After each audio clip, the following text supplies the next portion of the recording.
We are Pro Cannabis Media.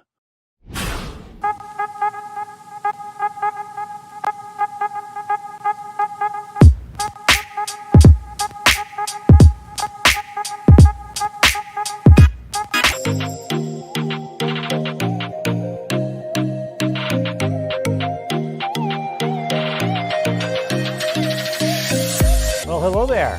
Here we are again, another live stream from the new studio of Pro Cannabis Media. This is Cannabis Chat, and I'm Jimmy Young.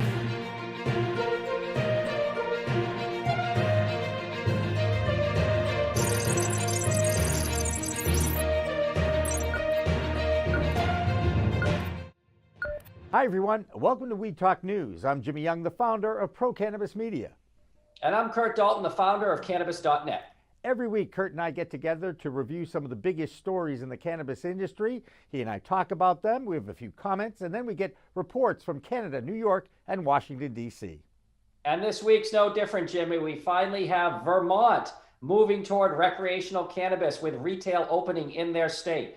We have an old state and a new state, Colorado and Illinois, both setting cannabis sales records in July, as well as multiple efforts to legalize the cannabis plant in America, including our friend Steve D'Angelo getting involved. But first, let's go to Deborah Borchardt in New York to check on the financial weed scene. Deborah? Thanks, Kurt. Thanks, Jimmy. Well, things seem to keep going the wrong way for Charlotte's Web.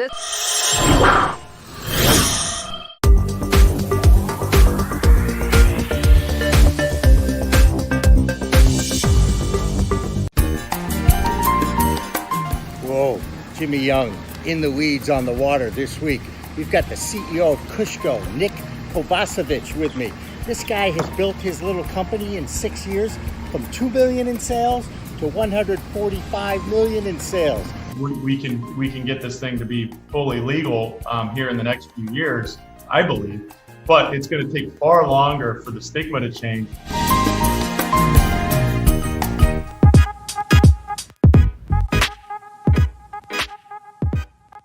I think you guys are the pro-cannabis story. And I love Pro Cannabis Media. Hi, I'm Jody Roberts with Eastern Security Safe, and I love Pro Cannabis Media. Hi, I'm Laura Beener. I'm the president co-founder of The Healing Rose, and I love Pro Cannabis Media. It's been such an integral part of our success here at The Healing Rose. And you know what? The best media company out there is Pro Cannabis Media. Look out for them. They'll make you famous. Hi, I'm George, and I love Pro Cannabis Media. I also love Western Mass Hydroponics, where we've got everything you need from seed to bloom to bud, and then to smoke it afterwards.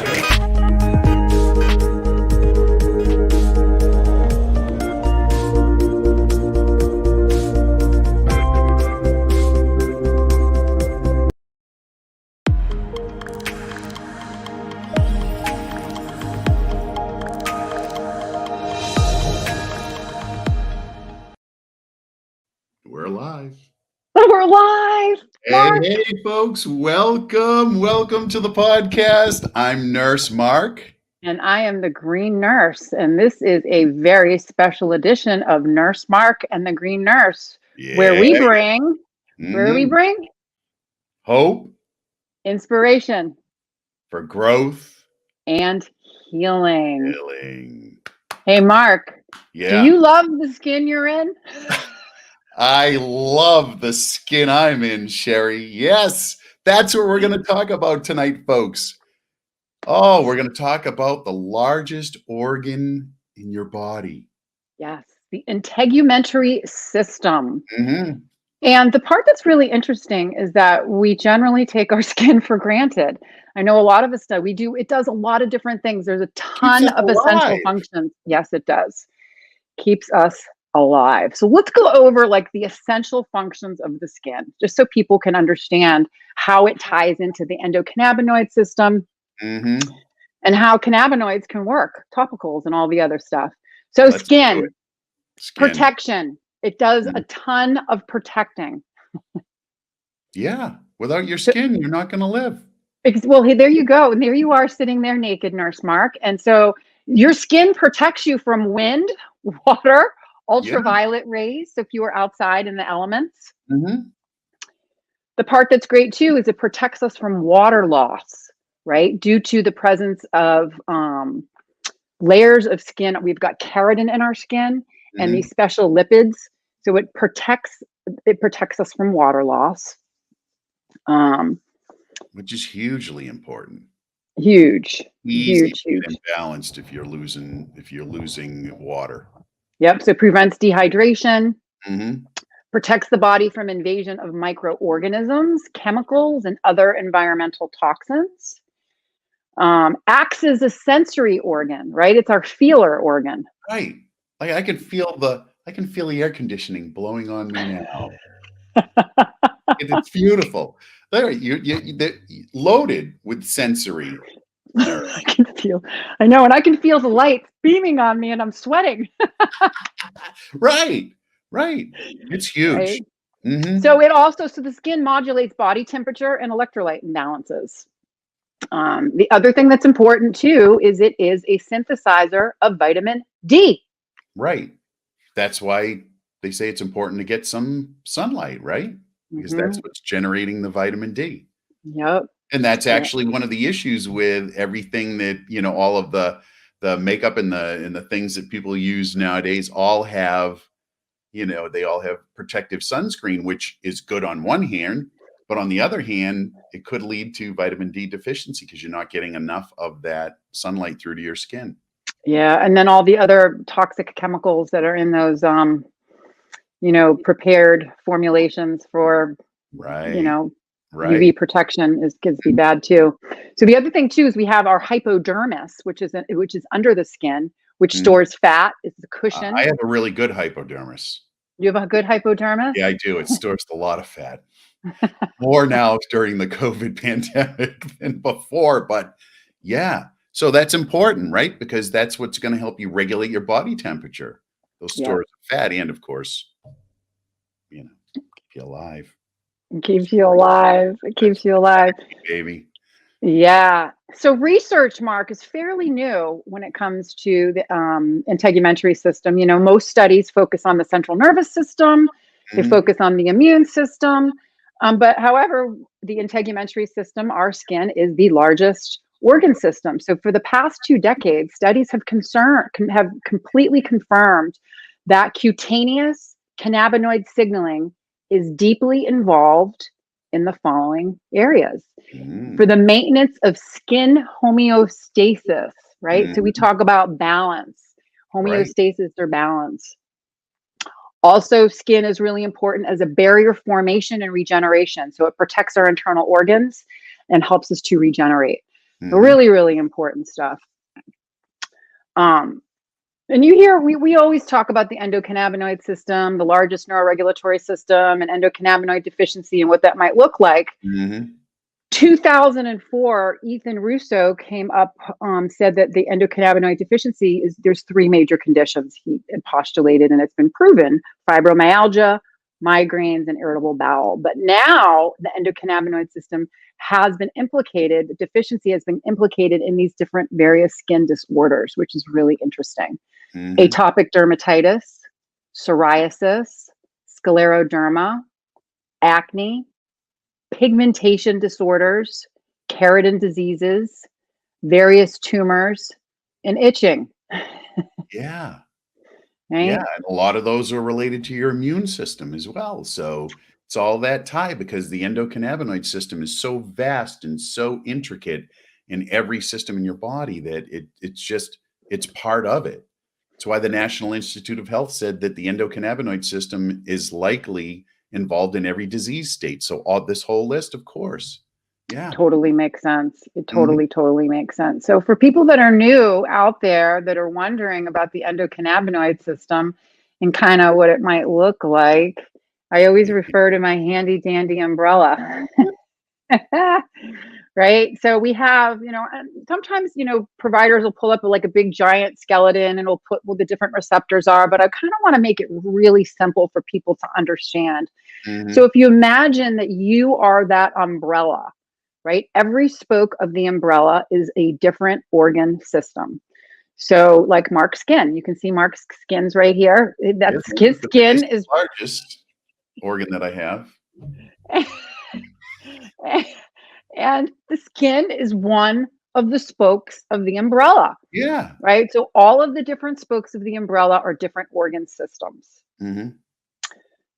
The fabric that surrounds the umbrella and that attaches to the different spokes of the umbrella are the neurotransmitter signaling systems that give messages to the spokes of your umbrella to tell those spokes to either do something or stop doing something.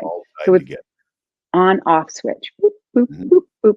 Very tippy top of the umbrella, if I can get it right. I always like the little hat with the cannabis flower.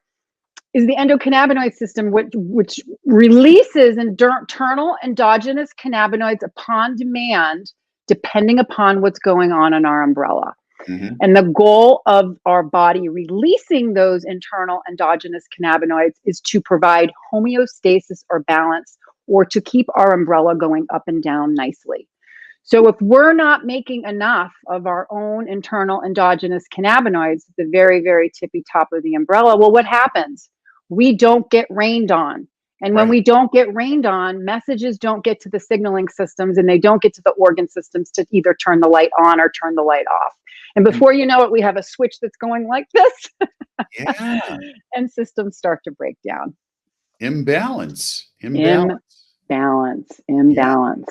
Mm-hmm. So the goal when we introduce cannabinoids into our body is to start to regulate the system to do things that it's supposed to do, so our body remains in homeostasis or balance, which means optimal functioning, which means we feel good, right? Right. We feel good in our skin. We feel good in our skin. Absolutely. Yeah. Totally. Yeah. Mm-hmm. So, Mark, did you know that we make our own internal endogenous cannabinoids like the plant? Yes. And did you know that when we make these, they're produced in the same concentrations in our skin as it's in our brain? That's the part that I found very fascinating. So we produce internal endogenous cannabinoids the same amount in our skin as we do in our brain. So that should tell you something. Yeah. Right? Yeah. Yeah. It makes sense though. If it's the largest organ and the endocannabinoid system is, regulating all of these different organs and systems, why wouldn't it be there too? Yeah. So we have a bunch of cannabinoid receptors throughout our skin. Yeah, we do. Hair follicles, mm-hmm. sweat glands, nerve fibers of the skin. Mm-hmm. Yeah. So these receptors, CB1 and CB2 receptors on the various areas of the skin, they mediate inflammation and pain sensation in the skin. So there's a lot of different types of skin condition examples we can talk about, and the cannabinoid benefits. I have a whole list of topicals that we can talk about, but what I found really interesting was how psoriasis is a big one. How CBD stops the overproduction of the keratin cells, and these are the cells that are involved in producing the itchy, flaky layers of the skin, which I found very interesting. Mm-hmm. Acne, I found a lot of people that have been using cannabinoids or CBD for acne. It's an antibacterial. And the part that I found even more fascinating was CBD increases the levels of our own anandamide molecule, which reduces the activity in our oil glands, right? So CBD for the skin win. Right. And it just makes sense. Totally makes sense. Yeah. One of the probably my favorite stories with skin is Rick Simpson. Everyone's heard of, not everyone, but new people that are out there may have heard of Rick Simpson, may not. I know a lot of people that are in the cannabis space have looked up Rick Simpson oil, which is full extract cannabis oil. It's very, very high dose oil made from the whole plant. And Rick Simpson initially treated a head injury using cannabinoids, various cannabinoids, but then he had basal cell carcinoma in his arm. And he created this Rick Simpson oil that he completely applied to this tumor on his arm. Mhm. And the cannabinoids actually reduced the tumor to the point where it went away. So he has no evidence of disease, or so he claims. Mhm. And so this oil has been really, really pivotal in so many people's lives, not only for skin conditions, but even for cancer treatment, symptom mitigation. And we've seen, we have seen miracles using this plant for various different conditions. So I found that to be very fascinating, and seeing and learning how cannabinoids actually on the skin can work as an anti-proliferative, anti-metastatic, anti-angiogenic, and apoptosis. And Huge. how much time do we as nurses spend trying to avoid wounds or heal wounds, right? If it's in a long-term care setting or in a rehab facility, we're always checking people to make sure that they don't have any skin breakdown, because when that starts to happen, obviously, if you're in bed for an extended period of time, there's all that pressure on your skin, blood flows decreased, you're going to have a wound over a period of time. Yeah. And then skin breakdown. Cannabinoids could help. Yeah, totally. Skin breakdown, so then you have not only pain, but then you have wound infection, cellulitis. It just opens up a whole host of other issues. Nurse Carrie Lee has a comment here, Sherri. Oh, where is she? I'm seeing articles and case studies showing significant wound healing with topical, oral, and sublingual cannabinoids. Also reduced need for pain control with opioids during treatment. Yes. Awesome. Yeah. Thank you so much, Carrie Lee, for sharing that article. I can just give you a classic example of, my mom. Mom, if you're out there, sorry, I'm going to tell on you. My mom got on the bus. I got to tell you a mom story. So my mom got on the cannabis a couple of years ago after she saw a nun discuss that she was using cannabis and Jesus said it was okay. So my mom has been using cannabis and it's improved the quality of her life. However, my mom still wears high heel flip-flops. She doesn't anymore because I cut them up. But over the summer, she's got on her come to visit. She had on her high heel flip-flops, and she's so cute. She cut out coupons for the neighbor. So she goes traipsing across the street in her freshly painted nails and her high heel flip-flops and wipes out, and has a huge skin laceration and bruising, and CBD oil really helped her. She had a laceration. She didn't put it right directly on the wound, but she put it around the wound edges, and she took her oral cannabinoids, and it took a little while to heal, but it ended up healing, and she didn't have to go on antibiotics. So I thought that was really fascinating. It is. So topicals. Topicals. Yeah. So topicals, there's a ton of different types of topicals. What do we have? We got creams, body butters, balms, salves, lotions, even tinctures people use. Oil, roll-on sticks. Sure. Yeah, there's so many different types of products. And they're products that are applied to the skin for localized symptom relief. So these are the topicals. Right. And they, like I said, they can include a lot of different things: roll-ons, balms, ointments, oils. And the part that I really like. Listen, Sherri, your skin's such a good barrier that, as you say here, it doesn't enter the bloodstream, right? When you use these topical products, they don't get through. Your skin is such a good barrier that it does not get through to your bloodstream. So I know I have had people ask me, oh, wow, am I going to get high from it? Or am I going to, if I use this CBD cream, if it has any THC in it, am I going to pop a test? And it's like, it's not going to get into your bloodstream. There have been studies that I've seen that have studied just that. And there's no pass through into the bloodstream. And the reason why too, is because think about it. The fat molecules are so thick, right? If you think about transdermal patches, barrier. It's very, very tight barrier. And so transdermal patches are another method of administration, which is different than topical, because transdermal patches actually does get into your bloodstream because there's a specific ingredient that breaks down that area to allow the cannabinoids to get into your capillaries. It opens up the cell layers so that it makes them just wide enough that everything can get through into the bloodstream. Right. Exactly. So they're very effective, right? Transdermal patches have been used for medication application for a long, long time. And it's great with cannabinoids. Yeah. Nurse Heather actually has a product out. Nurse Heather, love you, girl, if you're out there watching. She has a product out, and it's a transdermal patch, a CBD transdermal patch that a couple of nurses that I know actually wear, and they say they have really good results from it because it is, they put the patch on every other day. They can cut the patch to size. Yeah. I tried one, Sherri, that a friend of mine, Melissa Stapley, has one from Pro9 Wellness, and it's specifically tailored to athletes, and it gives 96 hours of continuous relief. So when you put that patch on, say for me, I put it on my back because I have had sore back for, I don't know, 20 years, 25 years.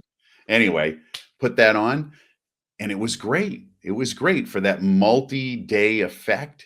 Perfect. Yeah, totally. I mean, it's just, there's so many different ways to use this plant, and the part that I really love too about topicals is that they provide therapeutic healing without impairment.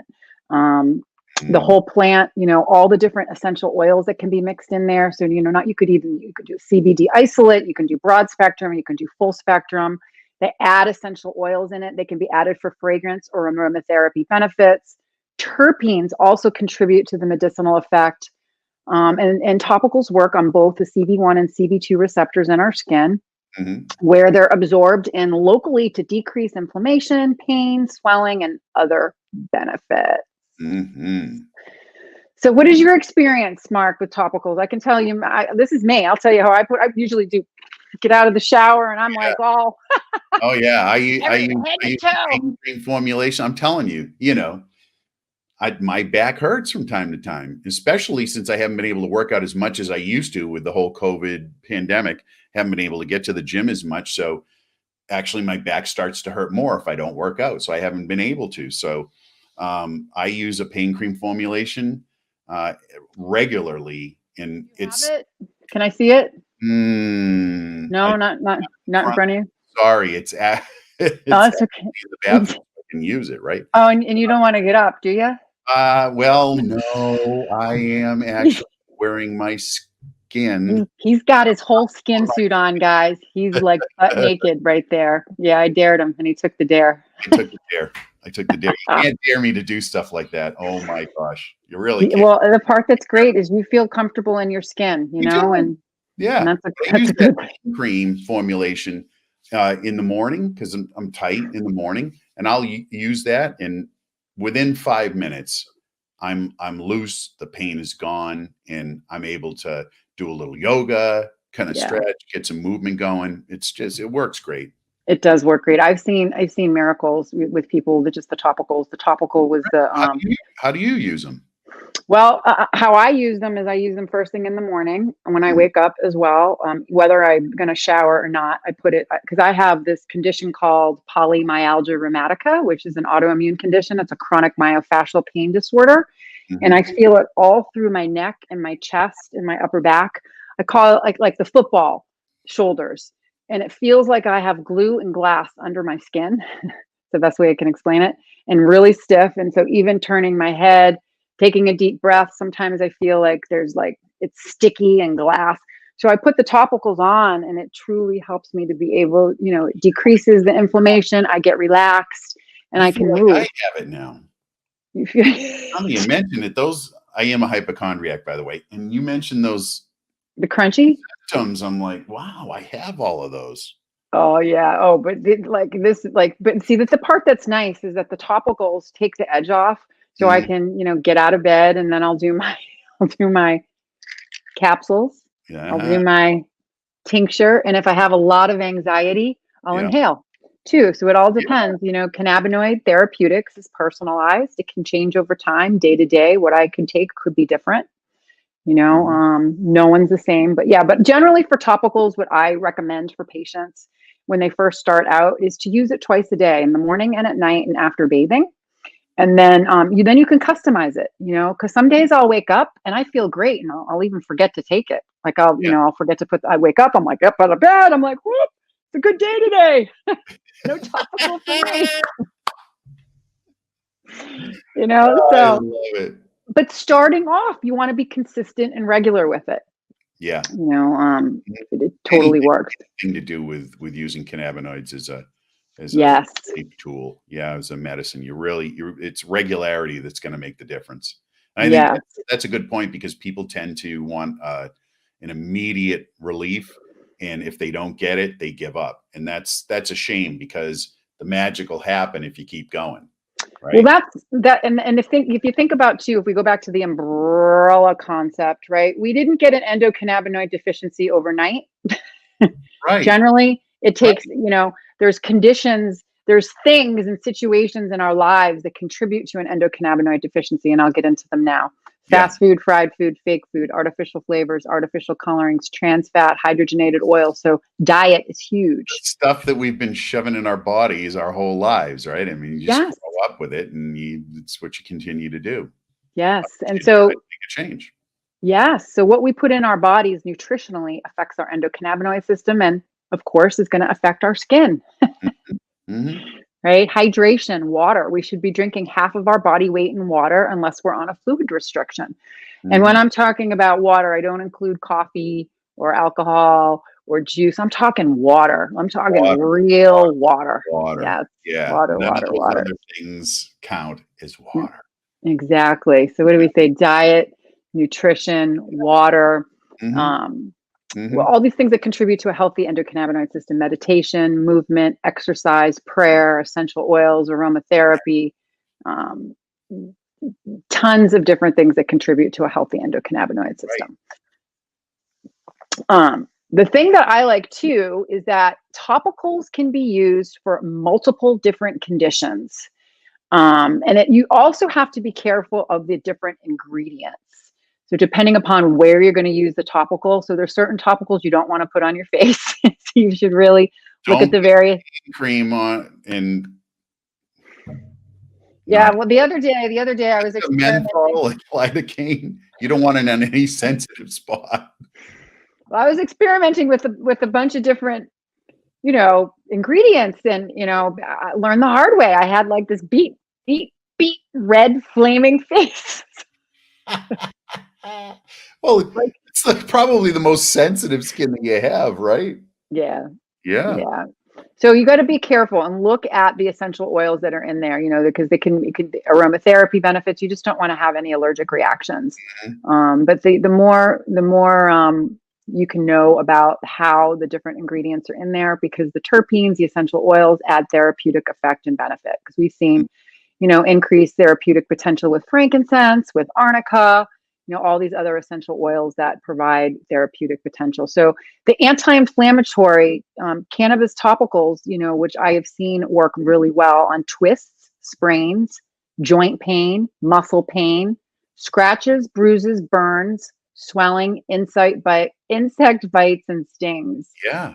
So, but you wouldn't want to use the exact same product on all of those different things. So it's really, really important that everyone looks at the ingredients.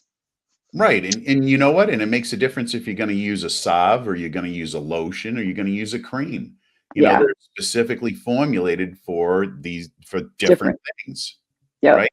Definitely. Yeah. Yeah. So here's a classic example too. So when I first started, you know, I like body butters for my face.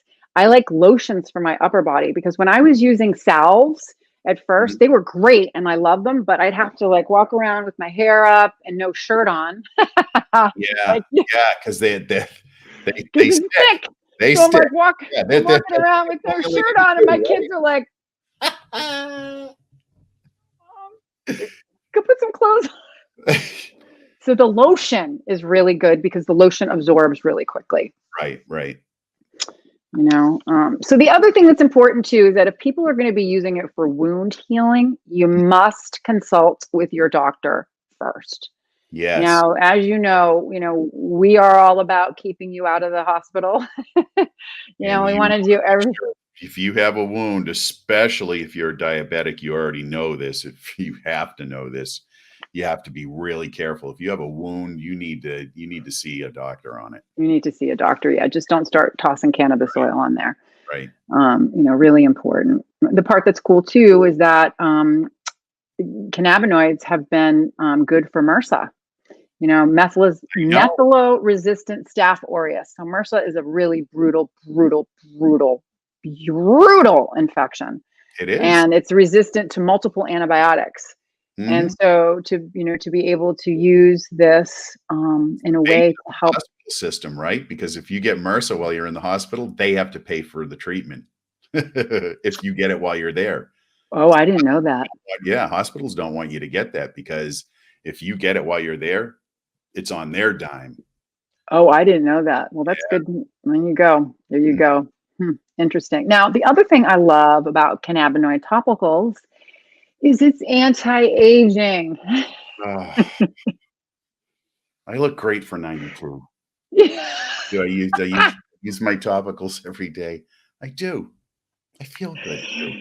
I mean, there is, it fights free radicals, and free radicals, everyone's like, what's a free radical? Bottom line, a free radical is a metabolic terrorist. It is. Right. Here's an example. Okay. An example. If you peel 2 apples and you put them both on the counter and you cover one apple with lemon juice and you leave the other apple open to air and you leave them there and you come back in an hour, oxidative stress will have oxidized that apple. It will have turned brown. The apple that has no lemon juice on it. Right. Whereas the apple that has the lemon juice on it will look nice and crisp and perfect because the lemon juice is an antioxidant. Mm-hmm. So that's the part that's cool. And then, example, Sherri. Isn't that a fun one? Yeah, you haven't told me that one before. That's a great example. I like that. I know. So I look at cannabinoids as cell protectors, right? Mm-hmm. Prevents the metabolic terrorists for coming in and disrupting and just keeping it protected. That's why I'm a fan of the bath bombs because you're immersed in that and you've got CBD all over all parts of your body. I think that's just a beautiful way to maintain your skin, really, to give yourself an opportunity to. Have you ever done one? I haven't done one yet. Yeah. I haven't done You have? Mm-hmm. I haven't done one, but I know a couple people that have. I need to get. You know what I'm going to do is I'm going to rent a room and then like a nice big giant bathtub. Yeah, because my bathtub's a little skanky. Oh, well. It's hard to find one that's big enough for me to feel like I'm, right. Get my whole body into it. Right. Yeah. And then topicals is a lubricant. We've already had our sex show, but we might as well talk about that as well. We have skin protection. It's skin. Skin is in.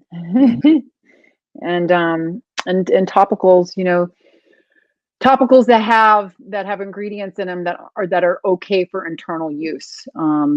Such as like if you're just going to use a CBD topical that may just have 1 or 2 ingredients in it, we call it our safe product, right? To be safe. So a topical that's not going to irritate your vaginal area, your vulva, or your penis. Right. We want to make sure we keep all skin parts healthy and intact. I am fond of keeping my penis intact. Just gonna tell you. Mm-hmm. All right. Are there any other questions out there? We've covered skin. We've covered topicals. We've covered the endocannabinoid system, endocannabinoid deficiency, the multiple types of topicals that are out there. And I guess one other thing I would say is that if you're new and using cannabis for the first time, topicals are a great introduction, really great introduction. And that's how I introduced my mother to cannabis when she was so anti-cannabis and blocked me on Facebook and wrote me out of her will. Yeah. Right. So she felt good with the topical and it helped her to start to learn about the plant and that it was non-impairing and it wasn't going to hurt her. And then she slowly advanced to whole plant. So it's a really good place for people to start if they're new. It is. So Yeah. Mark's got a special going on. Nurse Mark CBD. I do have specials. I got a lot of specials. So let's talk about your specials. Okay, let's talk about the specials. We're going to talk about, I have a special going on right now. It's 20% off Nurse Mark CBD, and the coupon code is NM Nurse Mark 20. 20% off products, CBD products. I also put some bundles together. And so if there is a, well, let me throw the link up. Let me throw that link. Good. Let's throw the link up. So this is great. So Nurse Mark has an Amazon bestseller. The book is called Absolutely Fucking Amazing, Living a Life You Love. Woo! And I am living the life I love, Sherri. I know you are too. I am too. I totally am. And we, you know, and on our hashtag is AFA, absolutely fucking amazing. AFA, have an AFA day, right? So truly about bringing in hope, inspiration for growth and healing. So Mark's bundle includes the book, CBD. It does. It includes the book and a sample bottle of CBD so you can get started. It's 10 milliliters. You can get started, take it slow, and instructions on how to use it. And really, if you combine what's in the book with the CBD, you'll get rid of your stress. Like, it'll be gone. The book's really powerful. And the part that I really like about the book, and I've been studying a ton of spiritual healers, you know, taken a ton of different work, like done a lot of different work with, you know, different multiple platforms on consciousness. And all of these different healers have these most amazing, profound things to say. And what Nurse Mark has done is he's taken the best of the best and has brought it all together in one book. And it's really easy to read. It makes sense. And I have it at my bedside. It's great. This is like one of those books, you read it and then you can flip through it and open up a page at any time and get a good message. Really powerful book. It's got some good tips for sure. Some good tips. Definitely. And so if you're looking for the bundles, you can find them there. There you go. The bundles, stress-free. That's where you can find the bundles. And, yes. You know, we're here. Why? To bring hope, inspiration, growth, and healing. And then we have another special too. This is a Green Nurse special, which Mark and I are collaborating on together. So if you get a book, a consultation, there you go. Consultation or medical card, you get 50% off Nurse Mark CBD. So go to www.thegreennurse.com and you can start to fill out paperwork for a consultation. You can even just reach out to us, info@greennurse.com.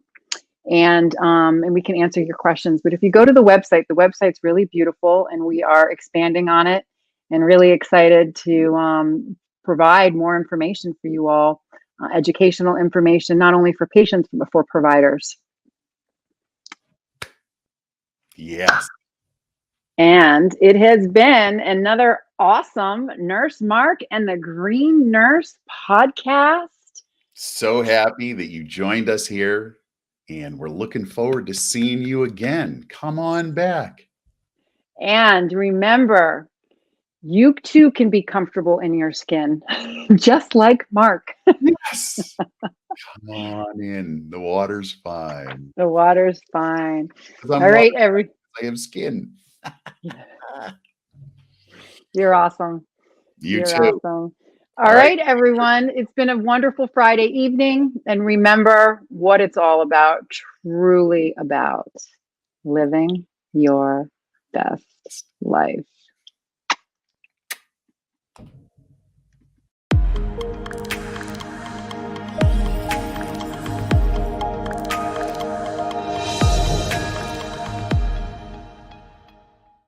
Take your Zoom call podcasts or webinars to a whole new level. Nurse Mark and the Green Nurse podcast. We are here. That's right. PCM can animate your logo, add eye-catching full-screen graphics, and lower third identifying motion graphics. Look like the network. Act like the networked.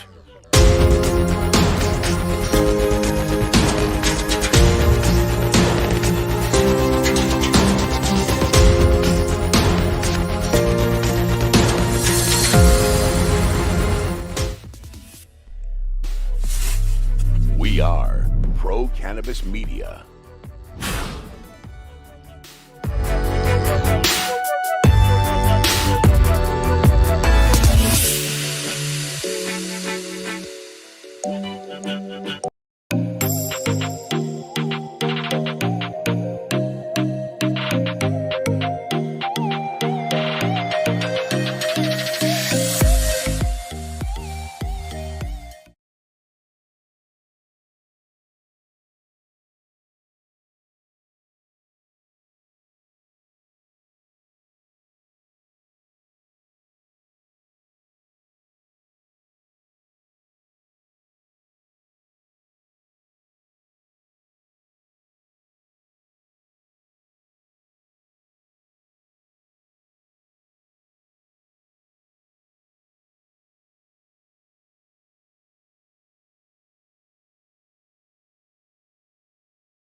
Cannabis Media.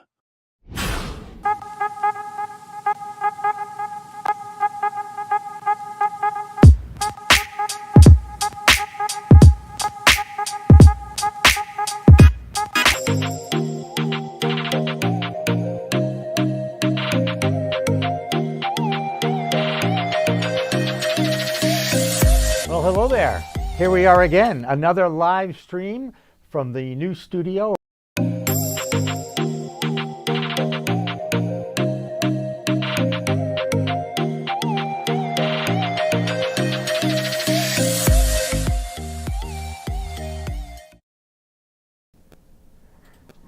All right, hi everybody. Welcome to another week of live Cannabis Chat programs from the studios of Pro Cannabis Media. I'm Jimmy Young, and every Monday on Medicinal Mondays, I get to be joined by a friend, Alissa Merrill from flowerandtonic.com, because when it comes to cannabinoid medicine, I admit I was a former sportscaster. I know nothing about science, and Alissa, thankfully you're there, and you can walk me through all this CBD world and stuff. How are you?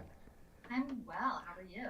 Good. You know, there's a sense, there's a relief amongst many people in the United States after last week. It seemed to be a very, very long week with a lot of emotional roller coaster things going on with the various elections and ballot initiatives, of course, in the cannabis community.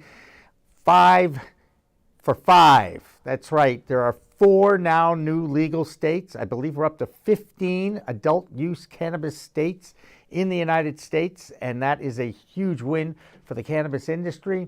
And if you're looking at platforms only, having a Democrat in the White House is a plus for cannabis according to the platforms. Anyway, Alissa, did you get a sense of relief from the election? Not necessarily who won or anything like that, but just having it be over and coming to a conclusion.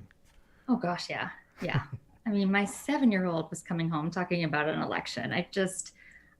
My dad taught me you vote in private for a reason and you don't talk politics. And I've kind of lived with that motto, and most people, I guess, did not have the same advice growing up. It's like, yeah, I don't know. It doesn't go anywhere. So, you know what I mean? It's like,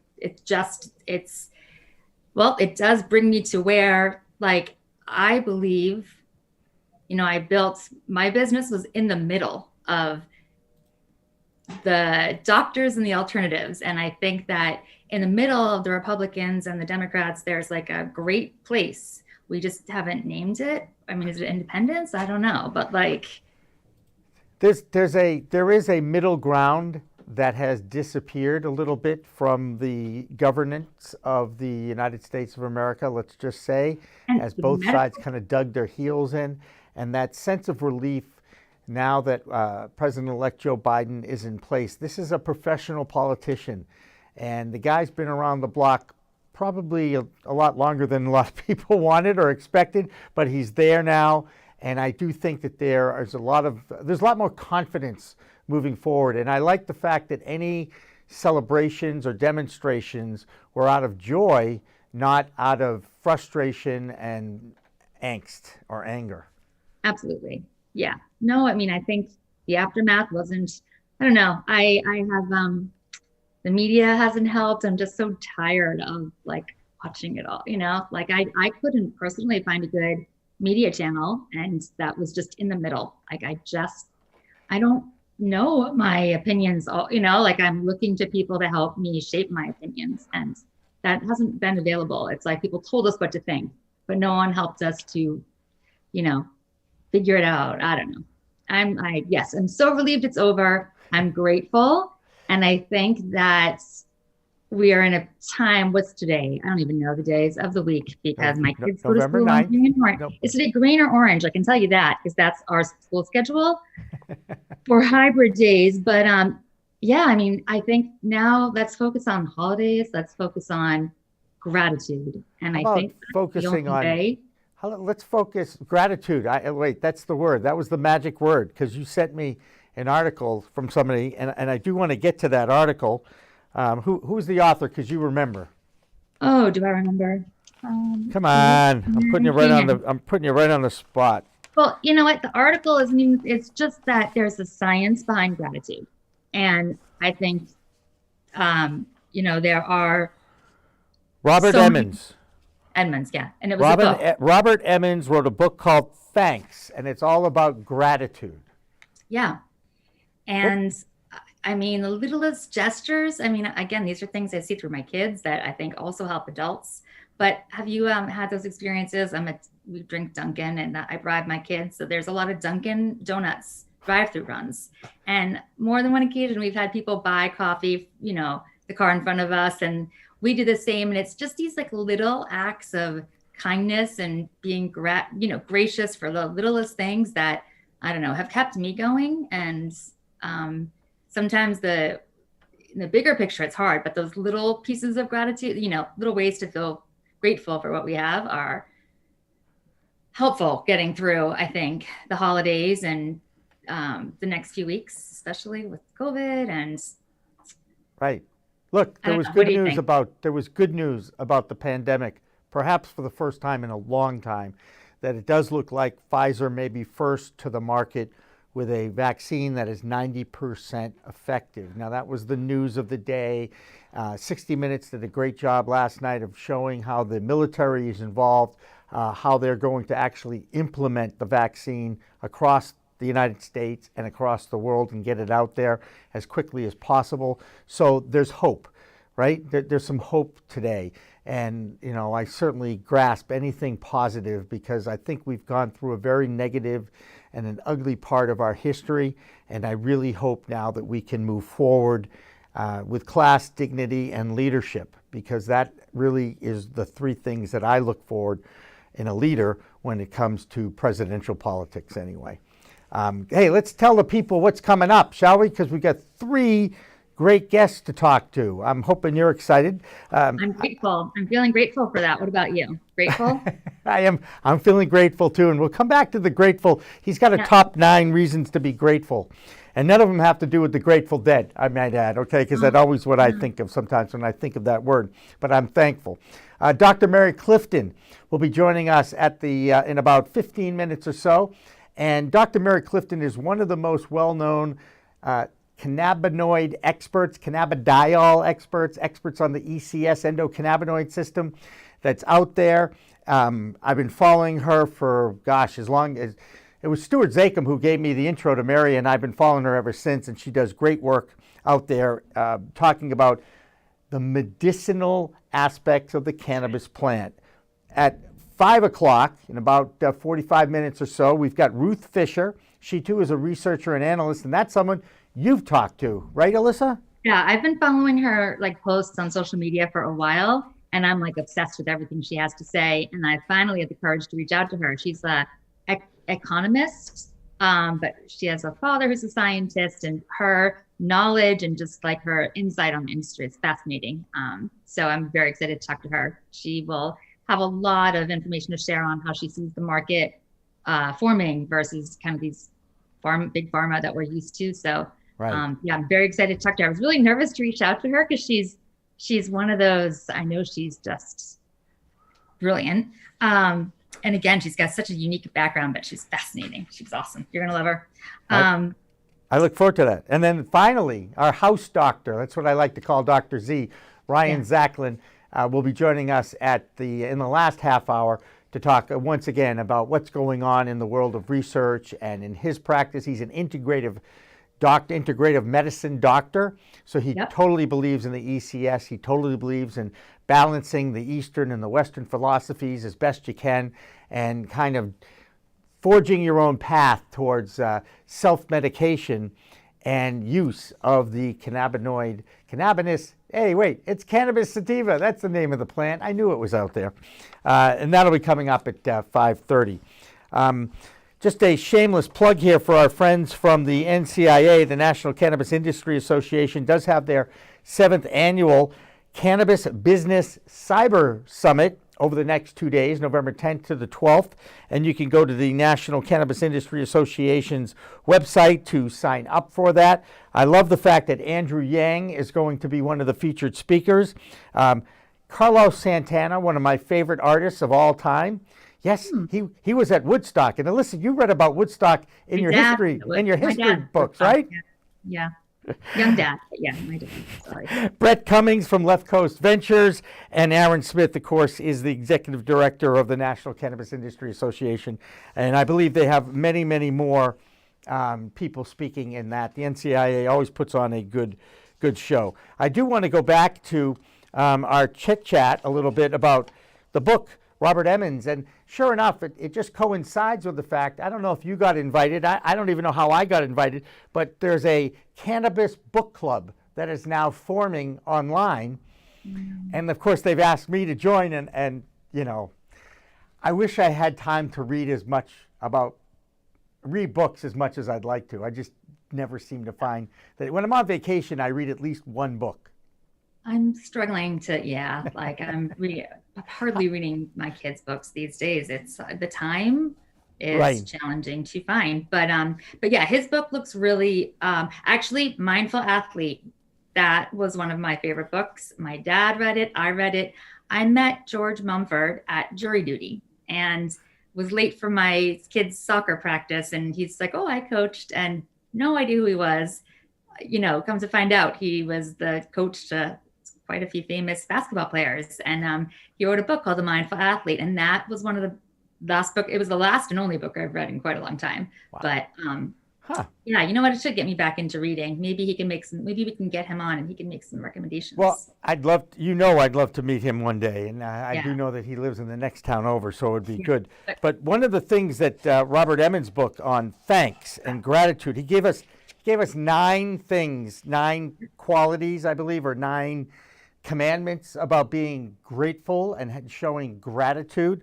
One is that it has endless benefits. I'm just going to whip them right through there. Gratitude even helps with sleep issues. Alissa, I don't know about you, but I do know that most of America has sleep issues. Yes, I have major sleep issues. Well, I sleep, but it's not of value. Do you dream? Me? Yeah. I'm living the dream, baby. I live my dream. Do you dream? Like, I don't dream. I haven't had a dream. Oh, yeah. So there's like all this subconscious. Yeah, there's a lot to those dreams, I guess. Absolutely. Things that I, again, never believed. We're in the middle here, but things I never really believed. And I never thought your dreams meant a whole lot. Fascinating. They absolutely are. Gratitude boosts happiness by 25%. I'm not quite sure how they came up with 25%, but gratitude boosts happiness, and happiness creates success. Yep. Okay. And then I don't understand your happiness set point. Gratitude is a choice. Gratitude takes effort. And then it says, number 8, stop being a little bitch. What do you think they have in mind there? Gratitude unshackles us from toxic emotions is actually the quote I was going to say. I got, again, that quote, gratitude takes away our toxic emotions. So yeah, that would be exactly stops making me bitch. I don't know that I felt, but. And while you're keeping a cannabis diary, right? Yeah. Isn't that one of the things that we suggest people do? is to keep track of what they had, how much they had, when they had it, what the effects were, a journal of some kind. And this says keep a daily gratitude journal. Yes. So just some tips. And I'm going to guess that cannabis plays a role in a lot of this because it has the ability to balance a lot of those emotions that dictate your pain centers and your mood centers and all that neat stuff, right? I was just about to dig into that science, but maybe can we post something? Because there are some fascinating articles, like there are MRI studies done. This is like the science stuff, right? Sometimes it gets too complex to dig into on the show, but I think for the right audience, there's some MRI studies that look at what gratitude does, what laughing, actually swearing is linked to being smarter. So I think it's fun to look at the science behind some of those facts if they're there. And I'm looking at them right now, but I don't want to quote them. But basically, yeah, they were looking at MRI studies and did like actual clinical trials. And the effects of gratitude are lasting effects. So, I need, yeah. If you have a link to a book or an article that you'd like to post in our chat room for our listeners and watchers, feel free to do that because we're trying to generate some traffic in our chat room whenever we do something live. So and I think you have access to the chat room and it won't disrupt the broadcast or live stream in any way. So don't be afraid to post something there. Okay. All right? All right. I'm gonna lead into our regular 420 break here. And then on the other side, Alissa and I will talk with Dr. Mary Clifton. Again, we take a break at 420 because 420 is the code that was attached to a group of high school students out of San Rafael, California back in 1971. They called themselves the Waldos, and they were basically a typical group of kids in the 70s who would meet after school 20 past 4 at the Louis Pasteur statue to catch a little buzz. Now, law enforcement caught on to this and started using the 420 code as public consumption of cannabis going on at the corner of Main and Exeter Street or wherever they happened to be. And that's how it became part of the cannabis culture. Now, here in New England, when I was growing up in the 70s, we had a song written and sung by Jonathan Edwards. The song was Shanty, and every time we do a live stream show, we get to share Jonathan Edwards' music and the words to Shanty. We'll be back on the other side after this.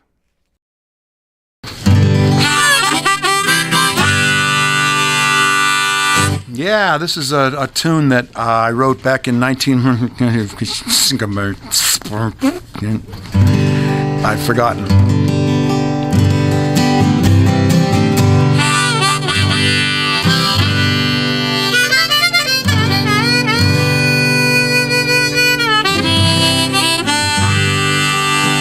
We had a saying in our old band, one of my first bands in 1966 or so. What are you going to do tonight? Oh, just, like every other night, just going to lay around the shanty and put a good buzz on.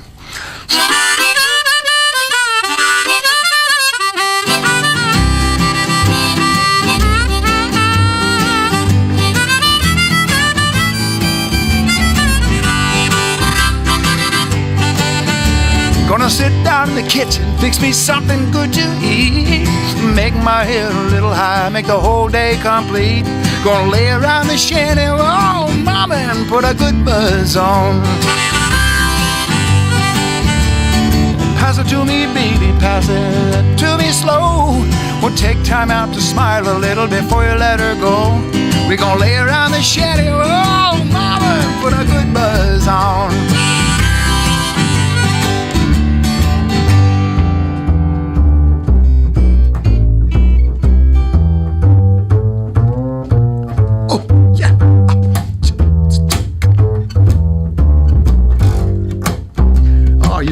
You're on something. Go ahead.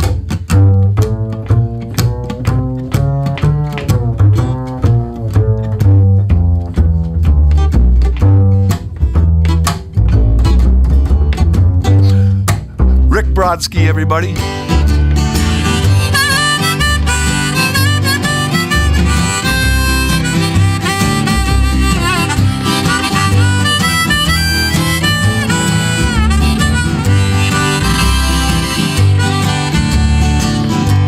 not doing it all with room for more. Fill it, light it, shut up and close that door, baby. We're gonna lay around the shanty, mama, and put a good buzz on. Take it, okay.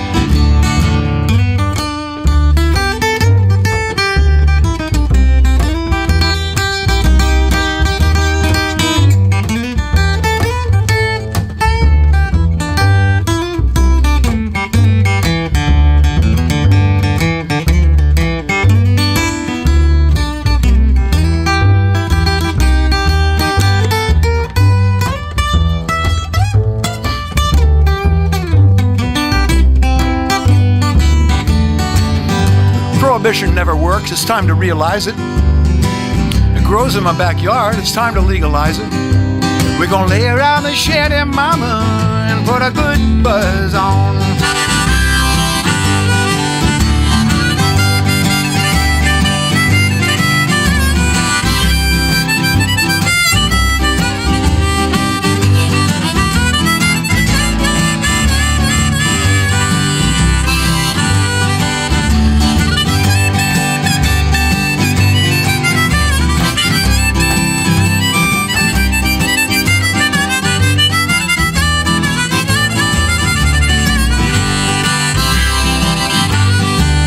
I'm gonna sit down in my rented car, I'm gonna jam it into drive.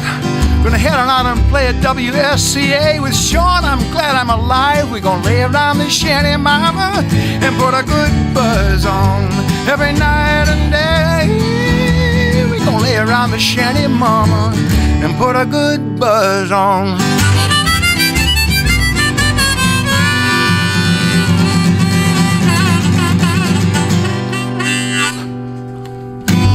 Nice. It's Friday. Thank God. Thank God Jonathan Edwards is joining us live in the WS. From the Pro Cannabis Media Studios, I'm Jimmy Young, and I'm so excited that we have a very special guest in studio. No, she's not in studio. She's in our Zoom room. I guess that's the way we'll describe it. She's in our Zoom room. Her name is Dr. Mary Clifton, and of course, Alissa Merrill from flowerandtonic.com is with us as well. Dr. Mary, thank you so much for joining us today. Oh, it's such a pleasure to be invited. Thank you for having me on your show.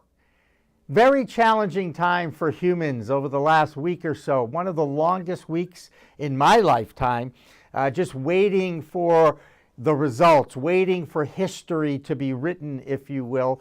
That has to affect everybody's psyche everywhere. And I think we saw an outpouring of joy by the public that I really didn't expect over the weekend. What were your impressions of this past week? Oh, well, I was in New York City, actually walking down the Union Street market is just, I think, the best farmers market in the world, at least the ones that I've seen so far. Although I still want to get to Bangkok and see those floating markets. I bet you they'll top Union Square. But I was on my way down there, and then all of a sudden, all of this honking. And so I opened up my phone, and there it was. And then the whole city was just like walking in on one party after another. We kept going to the next park, and down at Union Square, there was a bunch of people all getting together and dancing. And it was the best day to be in New York. It was probably one of my favorite days to be in New York of the whole time I lived there. So there are half of the people who are also very, very sad too. So we have to make sure as we move forward that we work on inclusion and make sure that everybody has opportunities to, live better and for their children to succeed and to be warm in the winter and, a little bit of cooled off in the summer, if you like, and some decent food. We all have to focus on everybody's needs and make sure everybody gets taken care of. And that's a great opening statement, as it were, but isn't it amazing that even though there was this natural outpouring of emotion and celebration, I hear you using the words, everybody got together, and we're still in the middle of this pandemic, and it's so counter to the human element where we seem to need that togetherness and that connectivity, but we're also scared that we're going to get this horrible virus that's out there. And I'm guessing that plays a lot on everybody's emotions.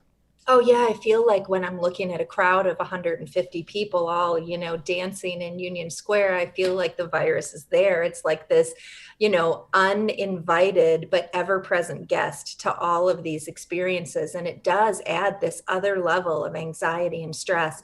But then, in places like New York and cities where people are really masking up and doing a good job with sanitation, I think that you can probably feel pretty safe in some of those circumstances. Because when I look at other places where they've done very good with virus control, people are standing shoulder to shoulder, waiting for the light to change at a street corner, for example, but they're all wearing a mask, and it's just the next level of sanitation. We're designed to move around in little nomadic packs of 100 people or so, and then get in touch with other tribes on rare occasions. So we're not really designed to be 6 million people in one city. So, we used to urinate in the streets. We used to expectorate in the streets. We don't do that anymore either. So it's probably a good idea to just put on a mask. That's right. And that's a good balance. I like that. Alissa, as the mother of 3, do you still have to worry about expectoration and God,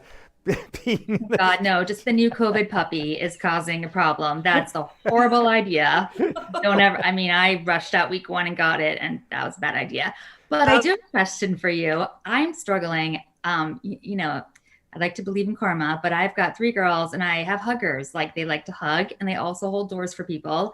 And the anxiety that I can sense in them when they're like, they go to hug someone and they stop themselves, or they go to hold the door and they realize they're too close. So I guess I'm trying to, and questions come to me a lot just because, again, I have 3 girls. People know I work in this industry. How do you differentiate anxiety versus depression? Because it's sad when you can't hug people, and it's sad, but then it's all on the same trajectory. I think some people, when they have problems where their serotonin or dopamine dips, probably because of a combination of, experiences coupled with you not having enough time to take care of yourself and meet your own self-care needs, or more financial stress than people may be dealing with. The stress and anxiety can get really overwhelming right now.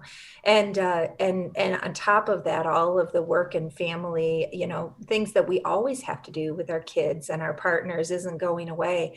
So the stress becomes pretty monumental right now.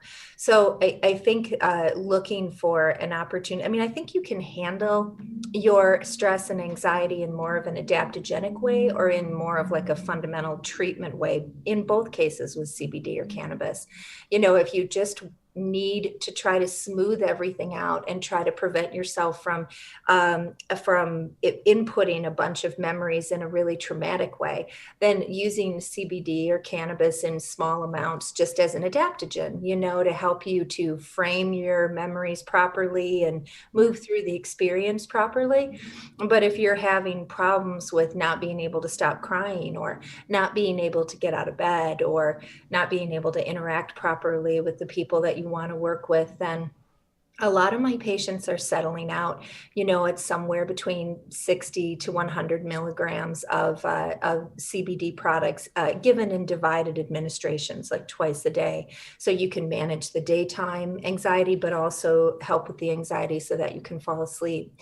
But it's not unusual for some people to go as high as 200 milligrams a day, just trying to get it under control. And the great thing about CBD or cannabis is you can get these great single source pre-rolls now for CBD or cannabis. So you can choose something like Harlequin or Cherry Pie, which is just great for depression, great for anxiety. As far as the cannabis community, all the CBDs are extraordinarily good for this work. And then, just see what works best for you and get it on board.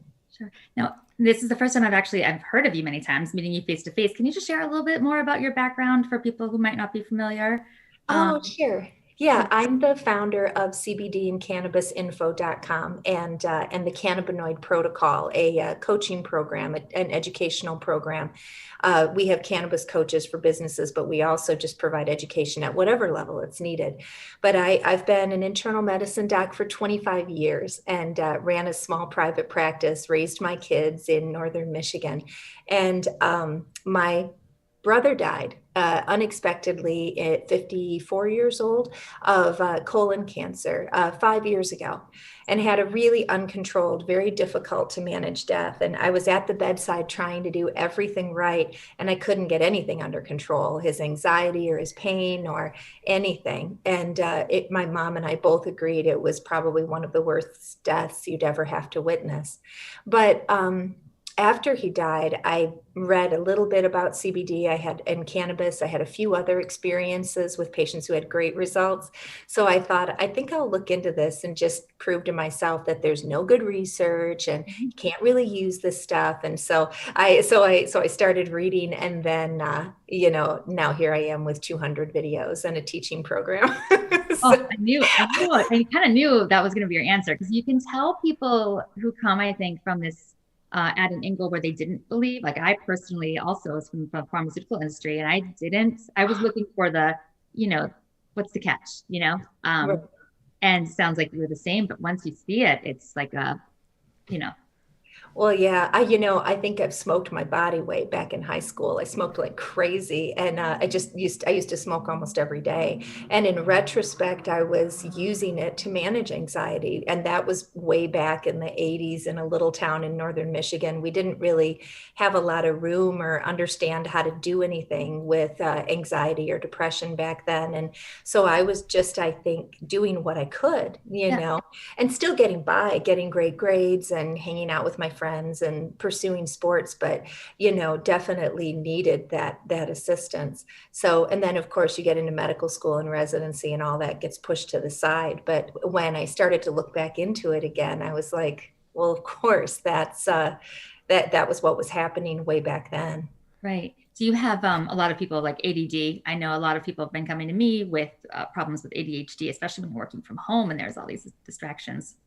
The ADD is such a great place to prescribe cannabis, because it seems to, on functional MRIs, on the PET scans that light up, it seems to light up your brain in the same way that Adderall does. It impacts the movement centers, because part of what we have to do with ADHD people is help them to just sit still, and getting rid of that hyperactivity allows them to focus enough so that they can do something instead of just constantly being physically mobile.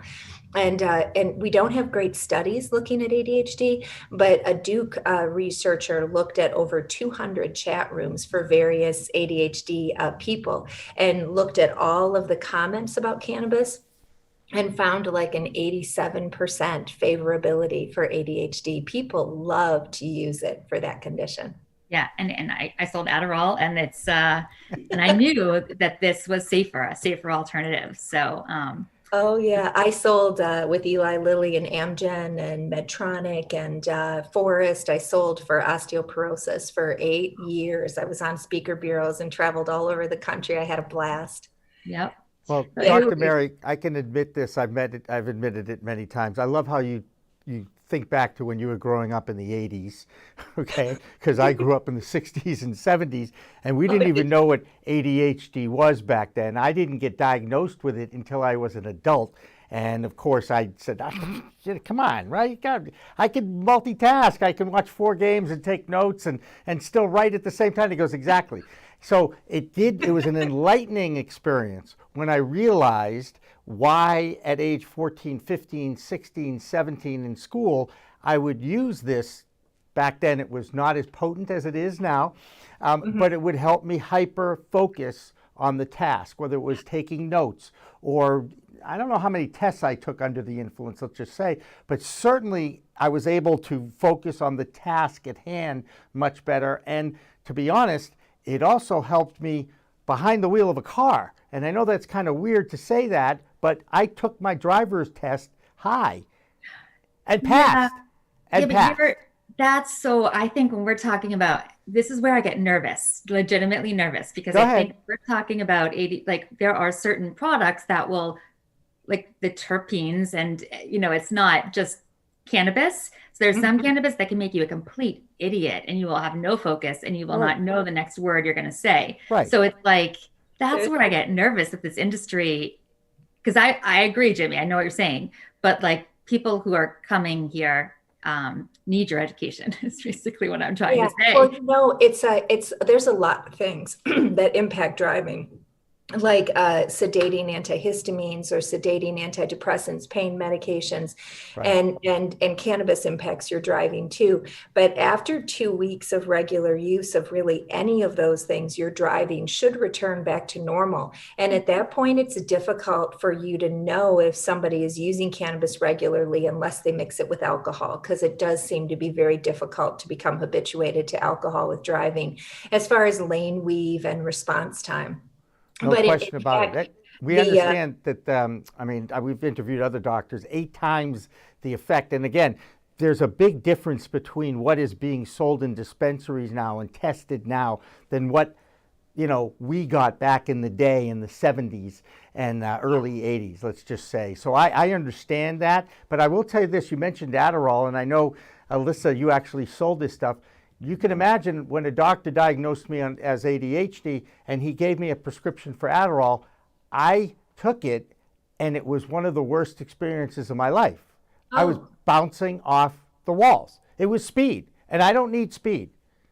I need focus, but I don't need speed, right? Yeah. Sometimes it does help paradoxically, but it doesn't work for everybody. It definitely doesn't work for everybody.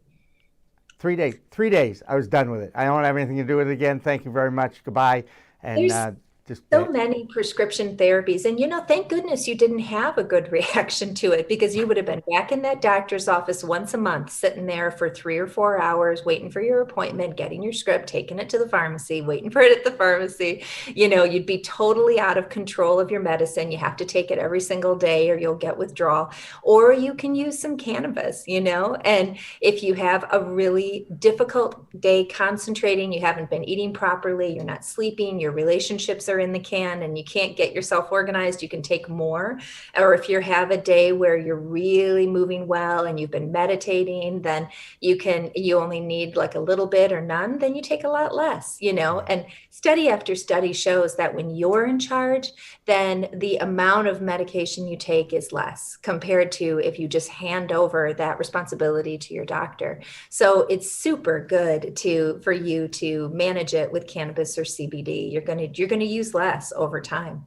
I never knew that. That's really good facts for people. The patient-controlled anesthesia that you get after they take your appendix out, or, they give you that little thing and they say, just press this button if you need it. Because we found that if you press that button, you're going to press it a ton less than if you have to get the nurse and the nurse has to get you the shot.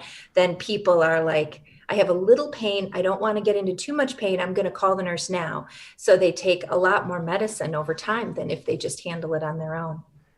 When I had my back surgery and was on the morphine drip with the little button, they limit it. You can only push it once every 10 minutes. I think that's what they do. They put some kind of a damper in there because... A lockout, yeah.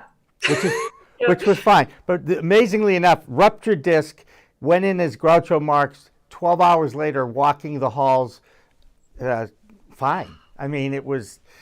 Modern medicine still... Medicine is great for that. We have so many wonderful tools to help people if you break your leg or if you get in a car accident or if you need surgery. But boy, for ADHD, for anxiety, for, end of life stuff, we've got us, we've got cannabis, and that's where all of that should be tracking to. Do you see an increase in research, more research now, perhaps, especially if the those who are in charge deschedule, take it off that Controlled Substances Act and open up? To me, that's one of the biggest growths of this industry is the future of research, because aren't you still scratching the surface on what we know about anxiety and depression and the role it has with the endocannabinoid system? Oh, absolutely. And just scratching the surface on the relationships between the endocrine system, the systems in the gut, and how the gut microbiome responds to the endocannabinoid system, and then how that also affects thyroid and cortisol levels. All of those systems are in interplay all the time. But we also just need better and stronger data in anxiety and depression and all kinds of chronic diseases. And the research is very powerful. It can drive a lot of financial decisions and and support pharmaceuticals, which I don't want this whole thing to go 100% pharmaceutical, but a little pharmaceutical cannabis would be really good for us because it'll move the needle for the entire industry. Agreed. Well, I think it's so exciting. The products for autism. I mean, look at some of these conditions where, having children, it's like there are just no alternatives, and it's nice to just, it's an amazing opportunity, I think. And the research in autism in Israel is so powerful and so exciting that they took 187 kids, I think, and gave them a high CBD, low THC cannabis, and it decreased their self-injurious behavior. They were able to dress themselves better. It's really remarkable improvements. So a lot of times we're using just a little bit of cannabis here and there when there's acting out behaviors and you need to get things under control. It's got such a great rapid onset with inhalation. So it works, I think, better than any other choice we have for helping somebody who's really feeling terrible. And I think the same is true for, you could fill in the blank there for any like acutely out of control problem for stress or anxiety or nausea when you're in end of life, or, when your pain gets really jacked up. There's these methods of getting cannabinoids in the system very quickly through inhalation usually, and you get a great result immediately, or it's in 90 seconds, which is pretty doggone immediately. Great. Now, how do you feel about, you mentioned nausea, like it wasn't last week that there was a lot of the news about, taking cannabis when you're pregnant. And I have very strong opinions on like, I've seen women who have used CBD and conceived. I think it relaxes your body in a way. But I also, I don't know, I'm in the middle. I'd love your opinion on. There's Jamaican research that would suggest that everything is fine with CBD or cannabis, but the overall, the research, and I would really love to poke a hole in this research and find it not true, but the research overwhelmingly says we really shouldn't use cannabis or other cannabinoid products when you're pregnant or breastfeeding. We just, you're going to end up potentially with some intrauterine growth reduction, and babies need to be, every ounce matters when you're a little peanut. So we really don't want to, if you've got a woman who's already got a little baby, then, and you impact it with cannabis, that's going to just be tough. I wish that we could move on that. I would love to say something different, but we can't. I guess I totally agree. Like I prefer to be more, conservative in how I look at it. But what about Zofran compared, if you look at, right? I still feel better having someone, I still feel like it might be a better option than Zofran. That scares me. So I feel like that's at the end of the day where we're stuck at. So I agree that it's not, I want to say it's not safe. It's not good. It's not, but is it better than Zofran? Maybe. Well, like with autism or with seizure or with, other disorders that impact children, and we're giving them cannabis, and oh my gosh, how can you give cannabis to a child? But then, all these other medications that you're giving the children are certainly impacting their neurologic development.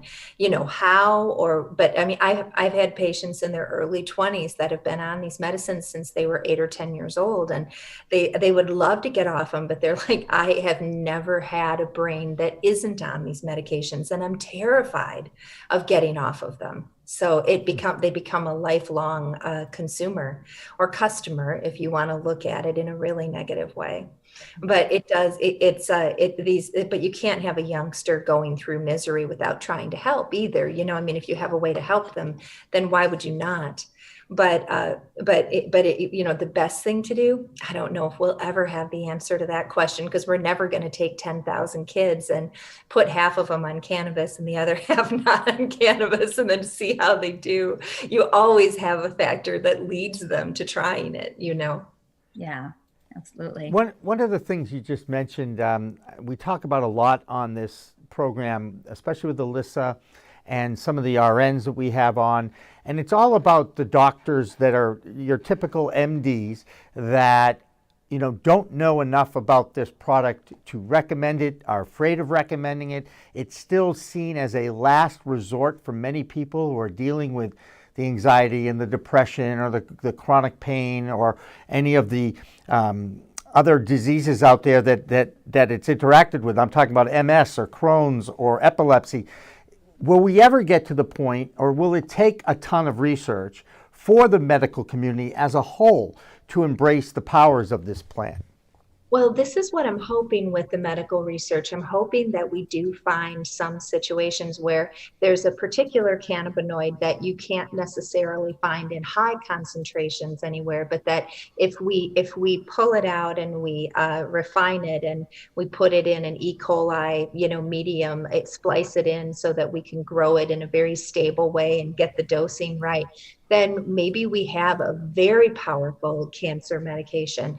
All of it taken together with all the terpenes and all the other cannabinoids is powerful, but maybe we have a super powerful one if we do the pharmaceutical research. And then in that case, why not do a synthetic cannabinoid and bring it in early rather than try to bring it in at stage 4 with, when almost all hope is gone. I agree that sometimes it strikes me as so odd that the very last thing someone would do is modify their nutrition and add cannabis in so many circumstances. But I think starting with lifestyle makes the most sense. It's crazy what people will do to their bodies before they look at something that is basically a weed. And I mean, it's basically a weed. We have an endocannabinoid system that our bodies are built with, so they're made to handle cannabinoids. And then we have a plant that grows like a weed all over our planet. I mean, if we weren't in a prohibition, it'd be growing, it's not growing in my ditch. I'm on the 23rd floor in Manhattan, but it's growing in somebody's ditch. They could probably get it to me pretty easily. I mean, it's it's not difficult to grow unless you're doing some really great tricky stuff to get some different products. It makes sense that we should be using it as an adaptogen to stay healthy and well.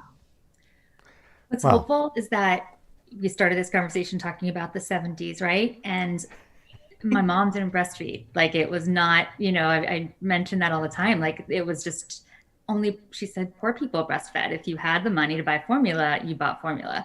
And so maybe we're, that's my hope is that we're in the same direction with medicine. Like, we think there's only synthetic pharmaceuticals and we're starting to explore this. So I hope I do a lot of telemedicine, and there are so many people who have called for a 3-month refill on their blood pressure pills or their diabetes pills, but we really can't replace your in-person doctor. We can, do 1 3-month refill every year, but after that, you need to be seen in person. And people are like, well, how am I supposed to do that? Like, I don't have any money. My insurance is gone after I lost my job. And, it's not a position for me to say, well, have you considered cannabis? But there are so many situations where I think you could save a lot of money if you considered cannabis instead of what the doctor is giving you.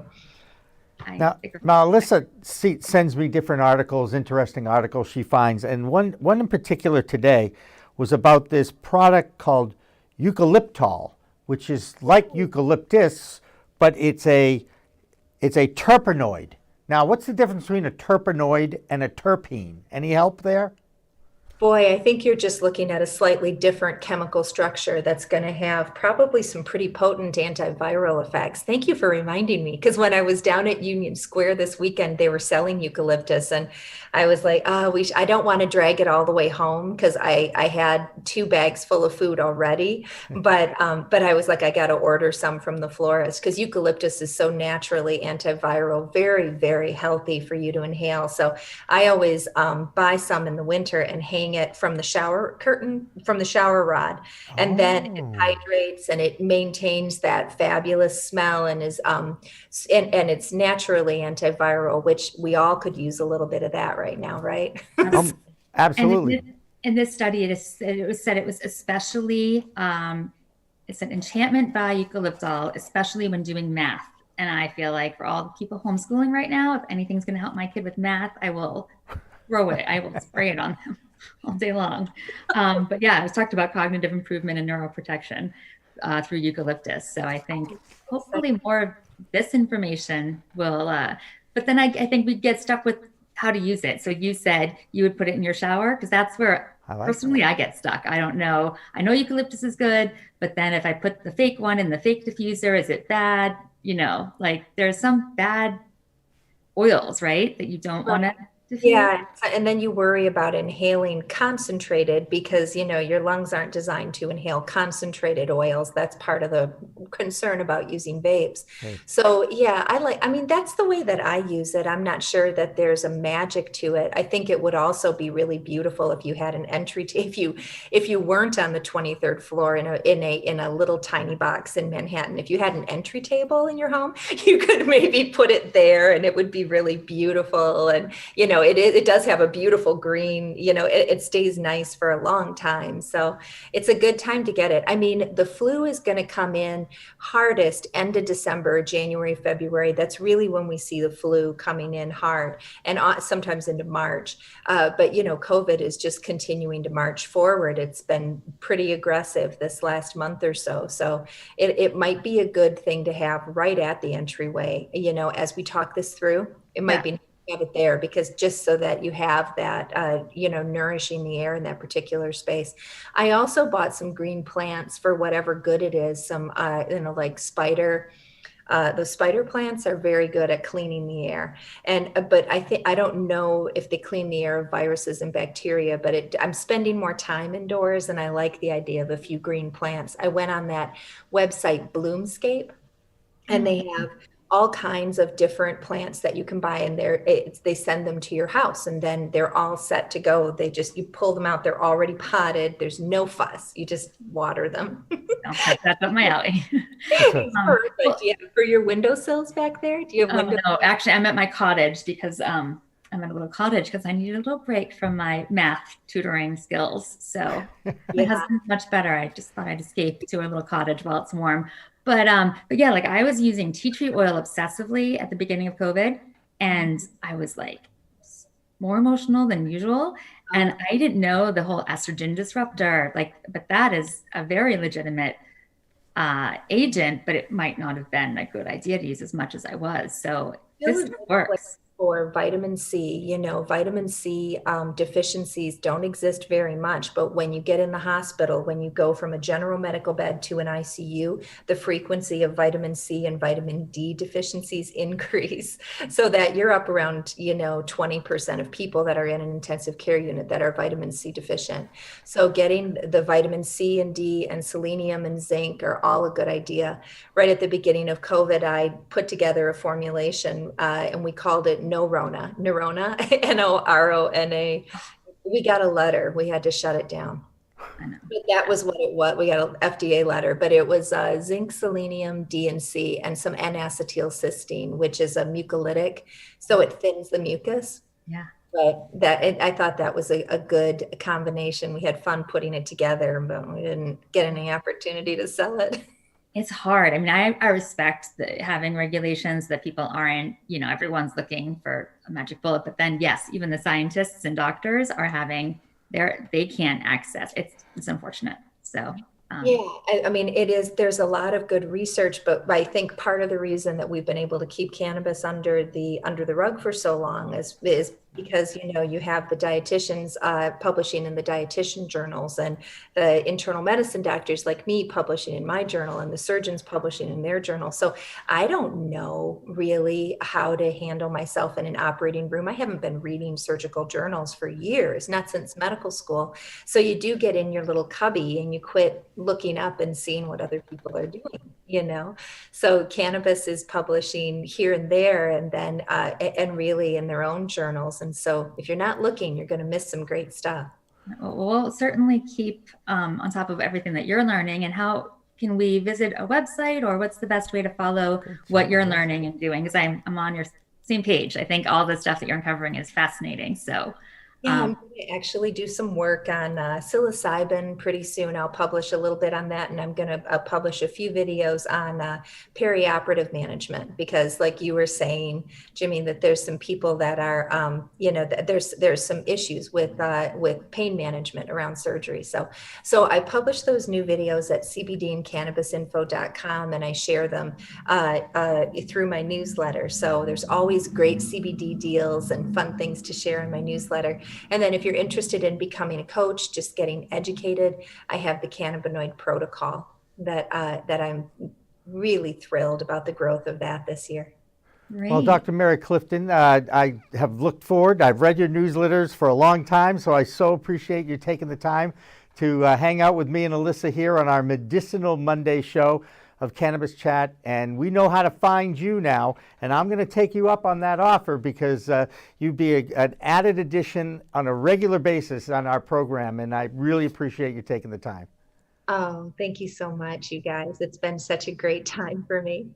All right, that's Dr. Mary Clifton from Manhattan and the CBD and cannabisinfo.com website. And of course, she's also available as a public speaker. And, you know, if she could fit you in, trust me, she's a very busy woman.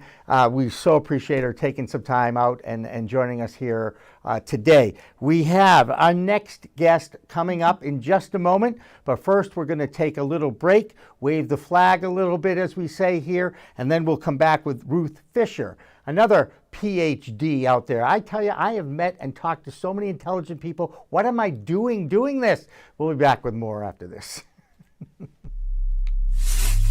We are Pro Cannabis Media.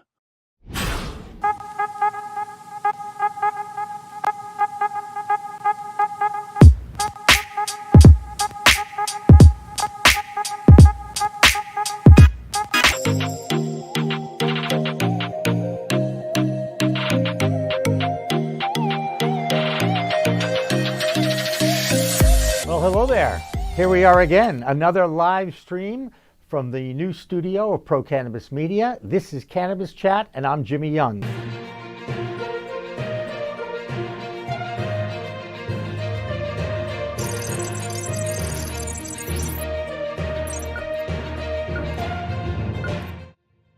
Hi, everyone. Welcome to We Talk News. I'm Jimmy Young, the founder of Pro Cannabis Media.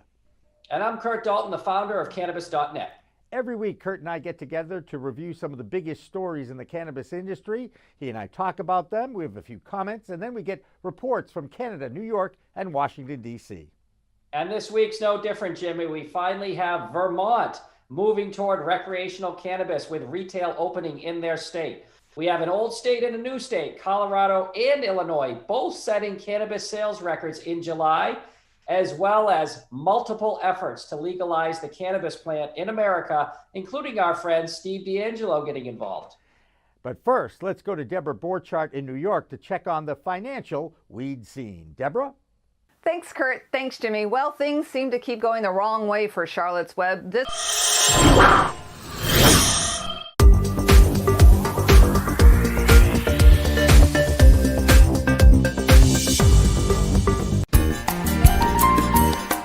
Whoa, Jimmy Young in the weeds on the water this week.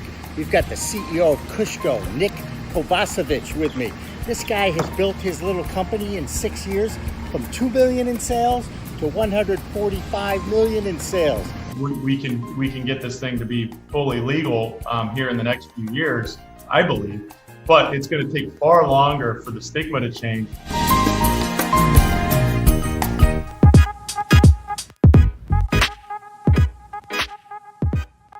I think you guys are the pro-cannabis story.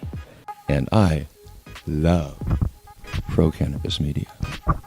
Hi, I'm Jody Roberts with Eastern Security State, and I love Pro Cannabis Media.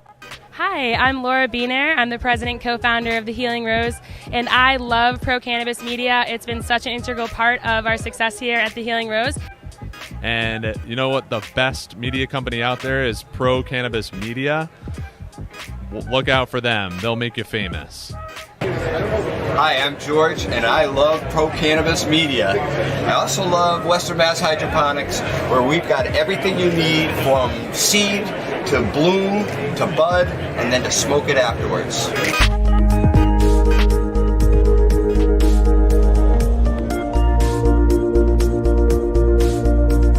Take your Zoom call podcasts or webinars to a whole new level. Nurse Mark and the Hey. Green Nurse Podcast. We are here. That's right. PCM can animate your logo, add eye-catching full-screen graphics, and lower third identifying motion graphics. Look like the network. act like the networked.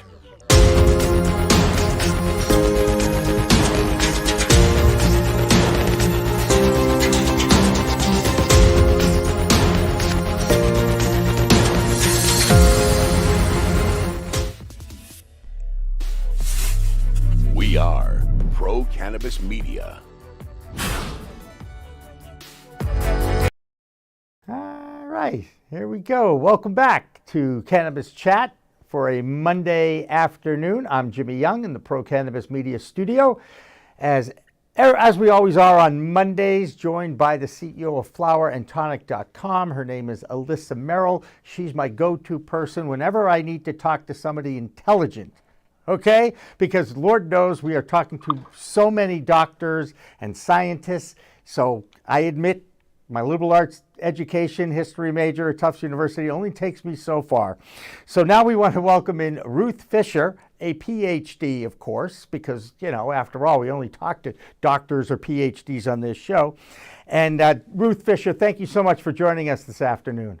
Oh, it's my pleasure. Thank you for having me. So you've got a book out called The Medical Cannabis Primer. It's available on Amazon. First of all, what is in that book, and what kind of prompted you to decide to write a book about this?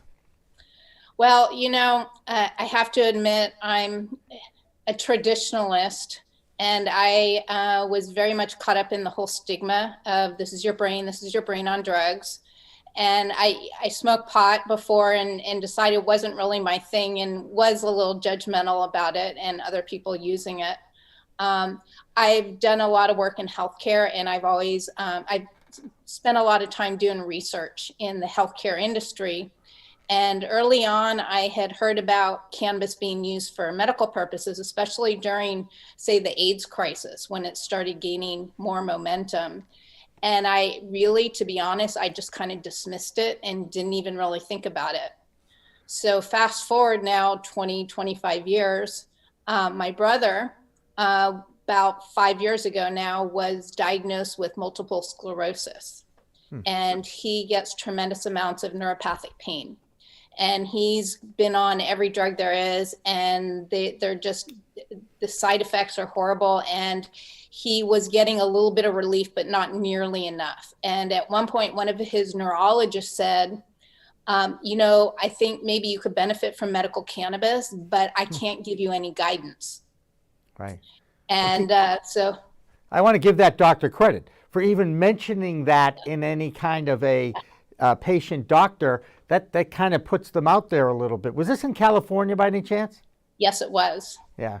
Yes, There are it was. obviously more enlightened doctors, I believe, in California. I just think they are. I mean, probably all my friends at MJH and Beth Israel in Boston want to kill me right now. It's a but that's different all environment. It's completely different environment there as well.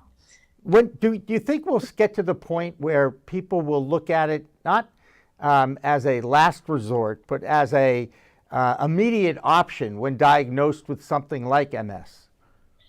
This is, I have a good friend who's trying to advocate exactly for that. She uses cannabis for TBI. And she said, you know, it shouldn't be a last resort. And there's so many people in cannabis who are advocating for it, who have gone through the traditional healthcare system and have been completely let down and disappointed by the system, and somehow found cannabis on their own. And it's literally saved their lives. There are so many people whose lives have been given back to them by cannabis, and they're all saying, why is this the last resort? Why is this something I had to find on my own? It really needs to be a first line of defense. But coming at it from your background as an economist, correct? Economist, yes. Economist. Oh, just kidding. I was trying to be all fancy and pronunciate like you guys. So you're coming at it from such a different perspective, and again, like doing the research. You know, could you speak a little bit more to that, and then kind of how then you came to your recommendations based, you know, in the book? Because I think we're going to be at a place now where people are going to all have different opinions. So how do we know like where to go? I think I'm suggesting that you are a great person to go to, but I mean, for other people, it's challenging to find. It really is. And to be honest, so So my brother, at some point, he started using cannabis and he was getting some good results, but he realized he probably wasn't getting nearly the benefits that he could if he knew how to use it better. So at some point he called me in for help because I've spent a lot of time doing medical research. And so at that point I said, you know what, I don't care about what I might believe about this or, not believe. He says it's working. That's all I care. Let's see if we can, help him better. So at that point I dove in and started reading, and I'll tell you, I'm not a medical doctor, but I've been heavily involved in medical research. I've worked on AIDS, I've worked on diabetes and a lot of different indications. And I nearly fell off my chair when I learned about the endocannabinoid system. And I found it so hard to believe that there was this major, it's not some minor thing. It's this major system that essentially controls everything else in our bodies. And so few people are aware of it. And I was totally floored. And at that point, it wasn't even at that point, it was a little bit before when it was gaining credibility. But with my understanding of the endocannabinoid system, that was a total game changer. And it completely legitimized for me the use of cannabis for, we're just at the beginning. They're going to find that it's going to be beneficial for so many different conditions out there. But I will admit it took me a long time. Now, I'm an experienced researcher, and what I do is I see things from a systems perspective. And when I enter a new industry, and for me, this was a new industry or a new market, what I do is try and understand what the big pieces are and how they fit together and what are the interrelationships of everything. And I've done this for every type of industry there is. And so I'm reading about cannabis and I couldn't figure it out. There's so much information out there and it's coming at you so piecemeal. And trying to figure out kind of how it all fits together and what's the big picture. And so one of the things that was causing me problems, for example, is on one hand, I'm going through the medical journals on cannabis, and there are literally tens of thousands of medical journals on cannabis. And while there are many saying that it's harmful, there are plenty saying that it's effective. And there are preclinical studies and clinical studies saying it's effective. Yet, whenever you talk to a doctor who isn't aware of cannabis or hasn't, come to a realization that it's a good thing, they say, well, there's no medical evidence. And so, I keep saying, well, there's no evidence that it's safe and effective. And on the other hand, there's literally thousands of journal articles. And I sat with this for a long time before it was kind of cleared up that, oh, okay. So this is kind of when the pieces started falling into place. You have these different perspectives out there, and they're all looking for kind of different pieces of the picture in order to themselves about the benefits of cannabis. The traditional healthcare system, when they say there's no medical benefits, what they're saying is it's not FDA approved and or there's no random control trials. Mm-hmm. The reason there's no random control trials is because it's very expensive to run them. And mostly those are done by companies seeking to get FDA approval. And so, when they say no medical evidence, they're talking about a very specific thing that it's kind of a chicken and egg. Well, people in cannabis, if they're trying to research cannabis, generally, if you're doing the whole plant, which is the way that I believe to approach it, the whole plant approach, it's very difficult to patent. And if you can't patent it, then you can't generate the money to pay for the clinical trials. Right. So it's like saying tomatoes are good for you. Okay, so who's going to prove it? Papagino's, Domino? Like if you want to try to say that tomato sauce and tomatoes is good for you, like no one, right? Is that the dumbest? Yeah. We need to dumb things down a little bit sometimes for even ourselves. Yeah. And that's how I look at it. So there's no random control trials, but there's literally billions of case studies. Right. So yes, it's anecdotal, but there's billions of anecdotes. But so anyway, so I was going through all this and I just kept reading and reading and reading. And then finally some of the stuff started to dawn on me and I was able to put it together. At some point, my brother, who's an engineer, he came up with an idea for a technology to help people find cannabis better.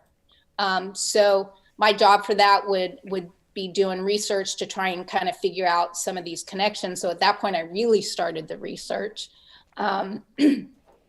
And after putting quite a bit of time into it, I put together my puzzle. And so I was able to at least understand how the pieces worked. And especially because I had so much trouble, I think, and was able to finally do this. My brother at some point said, we have this information and you put it together in such an amazing way. I think we really need to make it available to other people. So let's compile it into a book. And aside from being an engineer, he's also a photographer, and he does publishing and layout and design. So he took my text, which was I thought kind of boring maybe. I tried to make it good. And he put it into amazing formats, a lot of really beautiful charts and diagrams and photos. So that's kind of the story of the book. Yeah, I don't print out a lot, but I loved, she had a chart, just a little, can you see that? It was just, it's cute. It looks cute. But more importantly, it very well defines, because we were in the earlier conversation, we were just saying, and I know that this must frustrate you when you say cannabis is good for ADHD.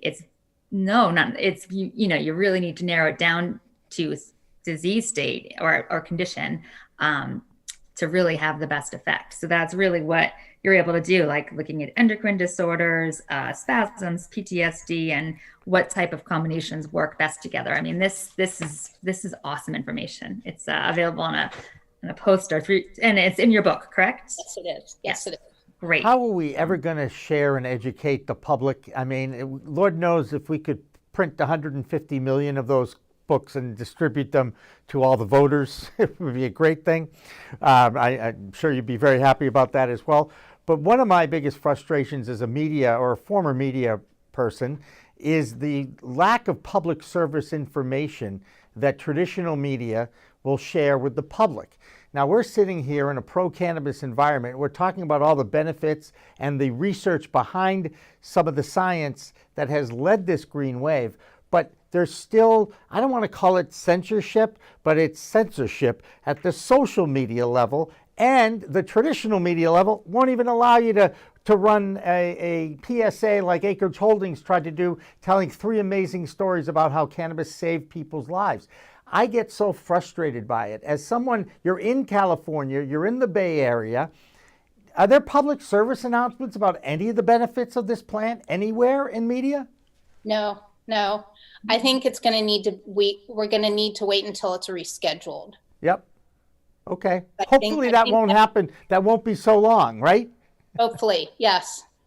Yes. I mean, I don't think it's going to happen during the lame duck, let's just say, but perhaps in the first 6 months of 2021. Wouldn't it be nice if this vaccine works and everything moves along swimmingly at the federal level? We're able to get it out to people, and then people are then becoming more and more enlightened about the benefits of cannabis during the same time. And perhaps an administrative phone call might happen to the Department of Justice from the president-elect who says, get that cannabis stuff off Schedule 1. I don't think it'll be that blatant, but I do think that we're going to move in that direction of some kind. It's going to be fascinating to watch what happens at the federal level, because I'm big on not only should they deschedule it, but they've got to keep researching it. They've got to keep people like yourself working on finding out exactly what each cannabinoid does to the endocannabinoid system in all of us, because it seems that there's so many benefits to so many people. I absolutely agree. And especially after this year, 2020, I think we all deserve a break. Well, it did get ruled essential, at least the medicinal side of things for cannabis. And that was a huge step of acceptance during this pandemic. And of course, we've all seen what happens to the human element when you have time on your hands and nothing to do. The liquor sales and beer sales went up, as did the cannabis sales, because we're human, right? Now, I do know I think this kind of interesting that there's a lot of people out there trying to obviously have certification systems done. But the big push is to get cannabis reimbursed by healthcare providers. Yes. And once that happens, you're going to see a flood of activity. Now, if you look at, there's plenty of studies out there that show that when cannabis is legalized, you get a massive drop in pharmaceutical use. People stop using or either use less of their other pharmaceuticals or switch altogether. And there's plenty of evidence to show that, for example, cannabis and opioids are complementary.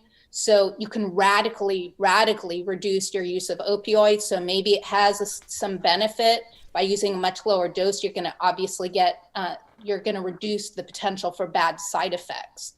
But when you have these drops in other medication use, and so obviously from the provider, from the health, insurance companies, and from the patients and doctors' perspective, the cost of treating medical conditions will definitely go down. The problem is this is counter to the pharmaceutical industry's interests. And Right. so you get a lot of backlash from them. And so it's going to be a power struggle there, I think. But as I said, I know a lot of people working on trying to get the healthcare reimbursement done.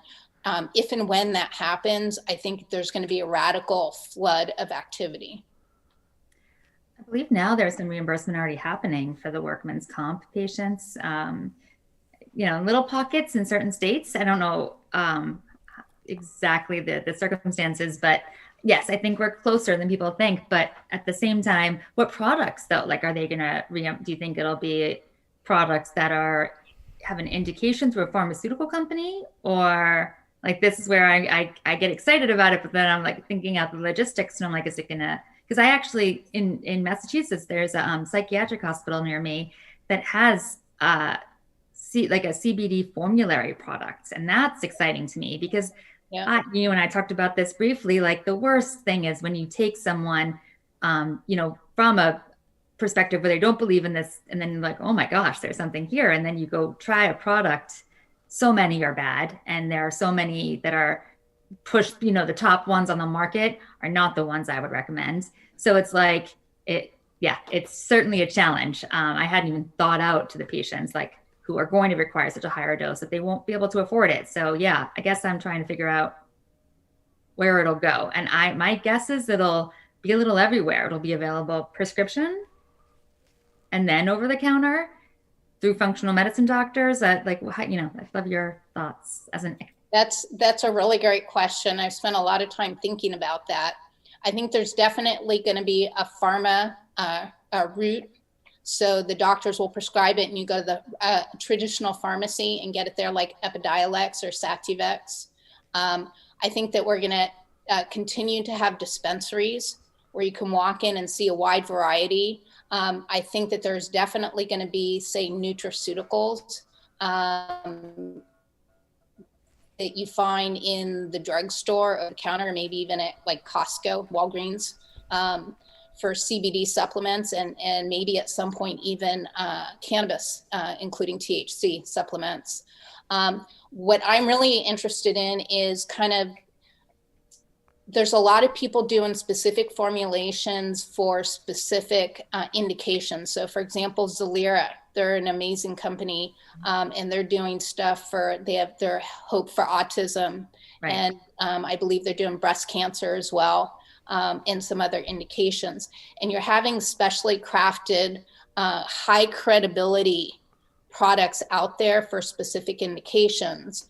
But I think, if you go into a dispensary, there's literally hundreds or thousands of products there. Right. And the beauty of cannabis, I think, is if you look at the different modes or methods of ingestion, the way that you can take it. You can take a pill, you can take a gummy, you can take a beverage, you can take a tincture, flower, a patch.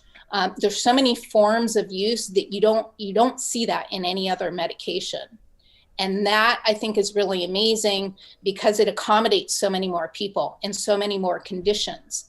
At the same time, the variety can be overwhelming, but when you're talking about medical care, there are two things that are really, really important. One is consistency, so that when you take the same product time after time, you're getting exactly the same thing. And if you're taking a plant, a sample of cannabis, even, two samples from the same plant can have slightly different profiles. And so the traditional medical industry has a big problem with the lack of consistency, where if you're looking at the whole plant extracts, those profiles are going to change at least a bit from plant to plant and even sample to sample. And then you also have, of course, the dose size. If you're using, say, a vaping device, smoking a joint, how much are you getting in a puff? And a lot of people talk about this. And so there's a lot of work going on in people trying to fit between whole plant and traditional, who are working on standardized doses and consistency of doses from batch to batch to batch. Now, the tension here is that by establishing consistency, and certainly that is a good thing, that comes at the expense of variety.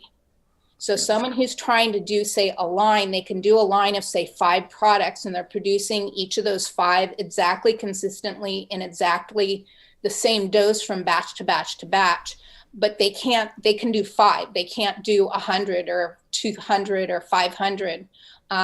And when you consider that cannabis is personalized medicine and each person has a different system and needs something different, then that's a problem, because you want a lot of variety to satisfy all the different people. So the thing I think that makes cannabis so fascinating, but so difficult for people to figure out, and kind of they want to pigeonhole it, it's not traditional healthcare. It doesn't fit the traditional healthcare mold. So people are trying to understand it and kind of square that peg, square that circle, whatever the saying is. They're trying to fit cannabis into the traditional industry mold, and it just really doesn't. And for me, the really interesting thing will be to see how that all plays out. Yeah. Well, I am amazed that we can now dictate the type of DNA in each plant, that we can pick up different terpenes to steer the cannabinoids in the plant so that it comes out one strain or another. I mean, there's so many ways now to influence a weed. And, it used to be, I used to think, oh, it's just a weed. It'll just grow naturally. And it's not like that at all. They can dictate the genetics of these seeds and the plant. And hopefully we'll get enough research to actually start growing specific strains to handle specific ailments. But one thing I do want to ask you about is the Western medicine versus Eastern medicine philosophies and the role that cannabis can play in it. Whereas in Western medicine, with big pharma and the consistency of dosing and handling and going after symptoms, as opposed to Eastern medicine with a holistic view of wellness and trying to actually cure why this symptom occurred, the role that cannabis might have in the middle of this. Well, it's interesting because so over the decades, we've figured out how to, to address the acute problems that cause death.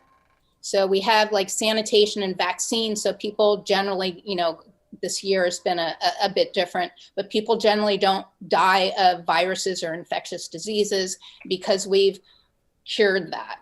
So people are living longer, and they're also getting more complex problems. And medicine started out back with the germ theory of disease, and when pharmaceuticals started first becoming standardized in the mid 1800s they were trying to legitimize medical care at that point. You had all the tonics and the doctors selling these solutions. That's kind of like the CBD market now, where you don't know what you're getting. And the FDA was trying to, or the FDA wasn't created then. The government was trying to legitimize the practice of medicine. And that's when you started with the isolated molecules and making sure everything was purified and isolated and high quality stuff and consistent from batch to batch and safe and efficacious. And so that has served us for decades. And however, and kind of going back to AIDS, where cannabis started kind of gaining some momentum in society with AIDS, I think that was one of the first diseases out there where they really started using drug cocktails. And they're using multiple different drugs to address problems because they understood that it was a complex problem that had more than one mechanism of action and more than one problem going on in the body. And so now if you look at what's going on, doctors are increasingly using drug cocktails for cancer, for AIDS, and for other diseases. And if you think about cannabis, one sample of whole plant cannabis is really a drug cocktail. It's just that it's a cocktail designed by Mother Nature, not by traditional healthcare providers. And so they're kind of, the Eastern and medicine and Western medicine are kind of converging in the sense that over the past probably 2 to 3 decades, we've been moving more towards drug cocktails, which is exactly what cannabis is.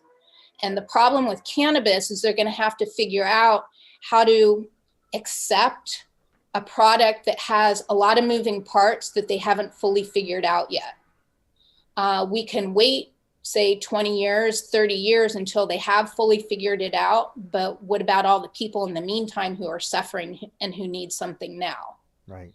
And so I think, hopefully, I hope that the traditional industry will recognize this drug cocktail issue, recognize that there's always more that we can learn about something. But even despite the fact that we don't fully know what's going on with cannabis and all the different compounds in the plant that are working together, that they are having benefits and they can be effective now.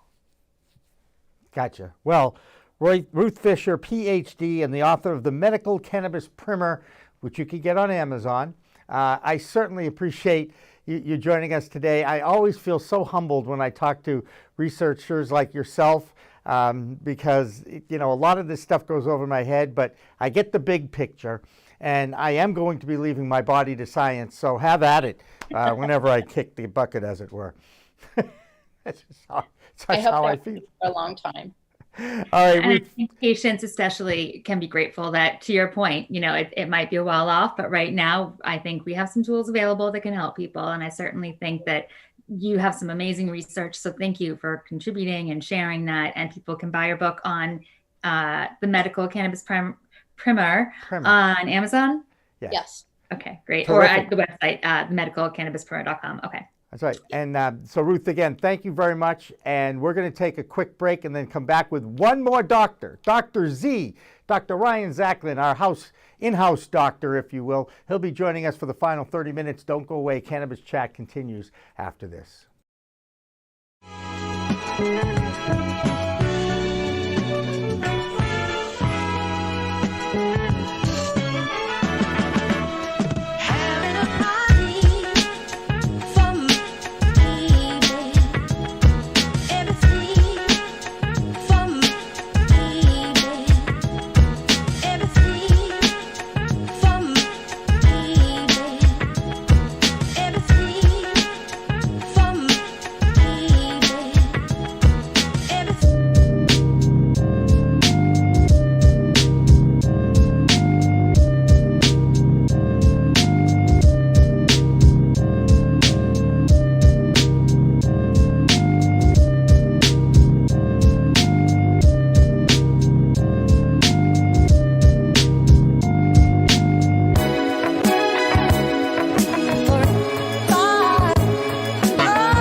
Our program is People in Jazz, and today our man in jazz is Wes Montgomery.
Take your Zoom call podcasts or webinars to a whole new level. Nurse Mark and the Hey. Green Nurse Podcast. We are here. That's right. PCM can animate your logo, add eye-catching full-screen graphics, and lower third identifying motion graphics. Look like the network. Act like the network.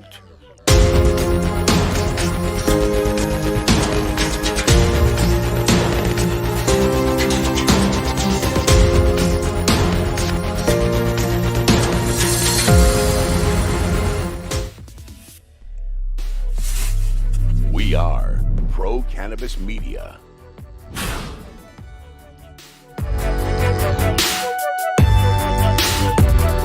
All right. Welcome back, everybody, to Cannabis Chat, the final 30 minutes of this program. A reminder, every Monday, Wednesday, Friday from 4 p.m.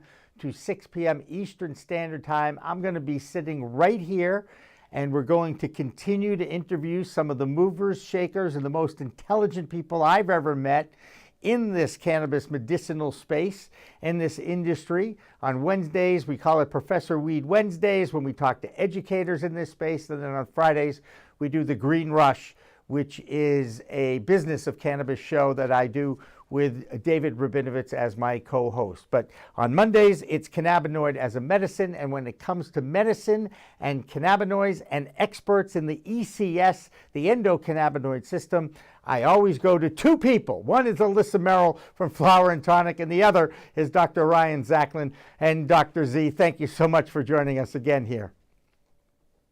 Thank you, Jimmy. So one of the things that we were just talking with Ruth about was the insurance industry, and whether the insurance industry will finally accept and show some respect to the cannabis plant. And here you are, you're already taking insurance. That's what I hear. Am I right? Well, yes, you're right in part. So we don't take insurance for cannabis therapeutics. Okay. So that's not covered by insurance in the state of Massachusetts. But however, I realized at some point in my practice that there was a familiar feeling, and that was the practice of medicine and actually practicing holistic medicine. So we basically charge the patient. That's covered by insurance. We do a comprehensive evaluation. We make a comprehensive plan, and cannabis is a small part of that plan. So we charge an annual fee, and that covers any cannabis discussions that, and so we're not billing insurance for that. And so that's how we basically, how we operate. Now, the interesting thing though, is what you're alluding to is, a few years ago, I think this would be something that we'd be worried about insurance companies challenging. Now we haven't been audited, but my feeling now is that we're developing the model that insurance companies are going to ask us, well, how are you doing this, right? How do you, what do you think? What do you think in terms of reimbursement? In fact, one of them that I had a discussion with was saying it, they're talking about it. They just don't know how to do it. So my hope is that at some point, we can have that discussion and make this and the medicine covered by insurance. Well, that would be nice. I would certainly approve that for sure. But I know that we're still a ways away from that. Now, as you know, we've been talking a lot about what happened last week in our country and the impact that the relief of a change in leadership has had on human beings and their behaviors. In the middle of a pandemic, we saw a celebration of joy in the streets of all over the United States from the results of the election. And yet, as I look at these hordes of people mingling, even though they're all wearing masks, I also cringe knowing that there's probably somebody in that has COVID and they're exposing themselves and others to it. So, again, the roller coaster of emotions over the past week, Doc, how have you had to deal with that? Have you heard from any people in your neck of the woods out there in Salem that have said, I don't know what to do, my emotions are all over the place, I just need some kind of release? What have been your impressions over the last week as far as like humanity goes?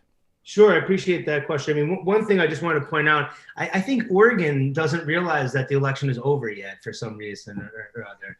But anyway, no,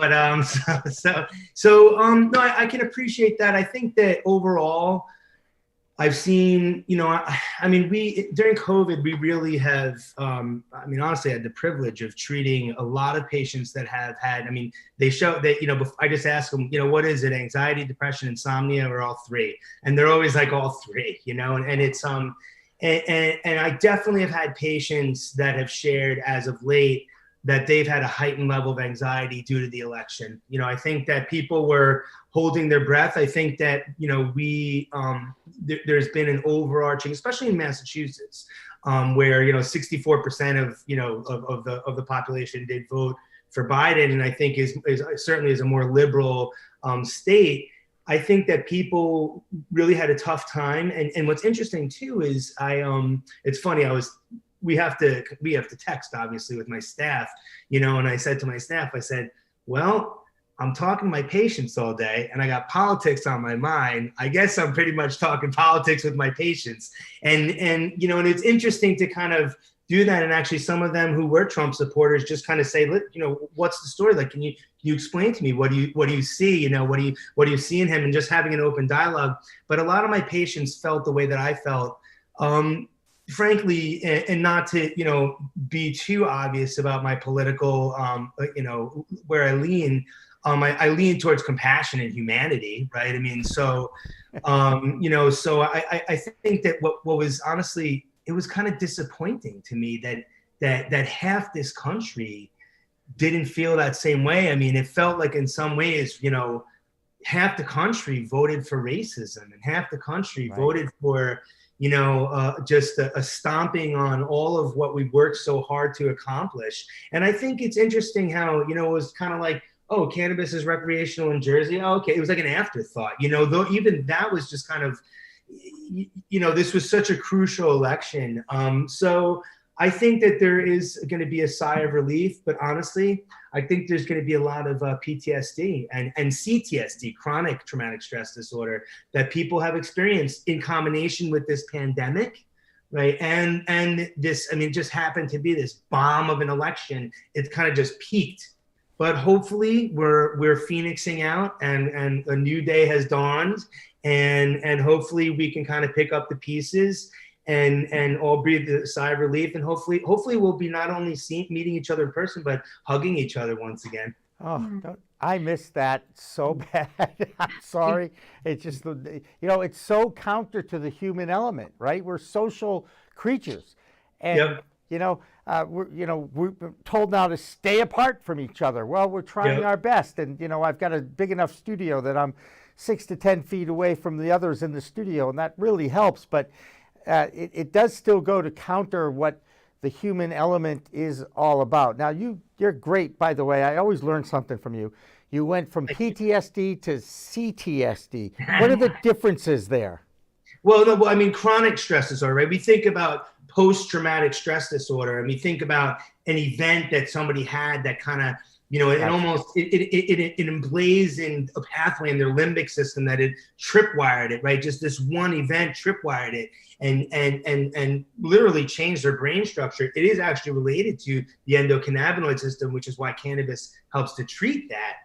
There's a mechanism there, and it's thought that people with PTSD are kind of cranking out endocannabinoids in an attempt to kind of cool the system down. But the system is almost too kinked for our own endocannabinoids to work. So you need phytocannabinoids from plants to hopefully overwhelm the system enough.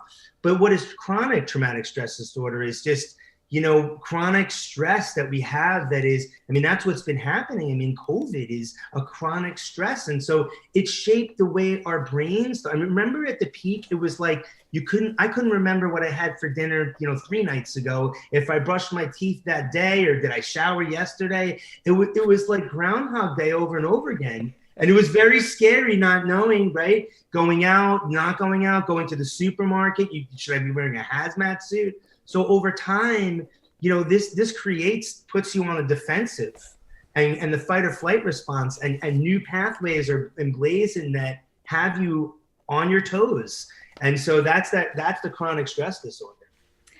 Yeah, I've first heard that term related to fertility. So women who try to get pregnant over 5 years, that's more than just an incident. It's events that, yes. So that's the first time I heard that, but I've never heard it since. So sad that we have to bring it back. But can you share a little about your background? So you're integrative health, but have you always been? Did you start your career in medicine in this? Because we're in Massachusetts. I'm fascinated by the fact that we don't have a lot of like functional medicine doctors. So it's a 2-point question. So how are you different from like a functional medicine doctor or a homeopath or, like if those different areas? And then how did you get to where you are? Oh, great. I appreciate that. So I think it started honestly with my love of nature and connection to nature at a very young age that was instilled in me. I've been to every national park in the continental United States. Not that many people can say that. Camping in those parks. So I think I just had this appreciation of it, appreciation of the arts. And then in undergrad was kind of just my mind was so active that it led me to meditation, yoga. And so I became very interested in natural health and healing. And I'm a musician, and I just, my kind of young angst, I just playing and trying to, I wanted to be a professional musician, right? And so that looks funny on the Zoom, I know. But that developed a repetitive stress injury, and it led me to heal myself. And I got interested in the healing arts because the conventional approach didn't really offer much. It didn't help. I realized I had to heal I had to understand the relationship between my mind, body, and spirit. And so I looked into naturopathic school, but at the time, Andrew Weil had graduated his first fellows, and they were in integrative medicine. They were MDs. So I went down that path. I knew that I wanted to train at a place like MGH at Mass General because I knew that it would give me legitimacy and I could talk about chakras and still, be taken seriously. And that's kind of what happened. And I've just kind of done a lot of training on my own. At MGH, I was, unofficially on a mind-body medicine track with the Benson Henry Institute. Herbert Benson was a mentor of mine. And so I think for me, I've done the functional medicine training. So I'm an integrative physician first and foremost, and to me, everything else falls under that blanket. Functional medicine kind of has a little bit of a place in its own category, but I still consider it part of integrative medicine. Homeopathy is a part of that, and I'm kind of an overarching integrative specialist. So I might refer my patients to different, an acupuncturist or an energy healer, or to that degree. And really, what I do myself is I'm really a mind-body medicine specialist, or I think of it through the lens of the ECS, bringing patients into balance. But I help my patients understand the relationship between their mind, their body, and their spirit. And that is really, there's an energetic shift that I've watched time and time again in my patients. And so it's kind of hard to put a finger on what it is exactly that I do. I mean, I will say I do have some intuitive skills, and energetically there's like a shift that happens when you hold the mirror up to patients and show them how you see them and show them how you understand them from a kind of energetic and symbolic perspective that ties directly into their physiology, if you will. That's kind of what I do. And so, I lead people to remove blockages that are preventing them from being their authentic selves. And so whatever that takes, and invariably that takes understanding the relationship between the mind, body, and spirit, and practicing some of the disciplines that remind you on a regular basis of those relationships. Wow. That's a long... Give us one. What is one simple, easy step that everyone can take right now to either, because I believe in meditation and I believe in this stuff, Reiki, when I hear it from someone who explains it in a scientific way. Do you know what I mean? Yeah. So what's your favorite tip? A health tip? What do you? The absolute most important thing that you can do for your life is to meditate every single day. It's as important. Think of it as important as exercise is for the body, meditation is as important for the mind. And in fact, you can skip exercise here and there. Once you meditate regularly, you can't skip it. I don't think I've skipped a day in, I don't even know, 8 to 10 years. And just because I would never. So that's what I would say, just meditate, formal meditation regularly. Okay, so formal meditation, because you make it sound easy, and it sounds like you were just cut that way, you've always been naturally more connected. So for someone like myself, that is a little bit, even sitting for acupuncture, it's torture. Just sitting there, I'm good for 15 minutes and then I'm okay, I'm done, it's hard. So what are some tips to practice, scientifically practice, this art of meditation? Sure. Can't do it. So wait, so you mean having people stick needles in you for an hour or so that doesn't sit well with you? No, I love it. Needles. And that's the thing. No, but I love acupuncture when it's the right person, right? I tried it and I didn't like it.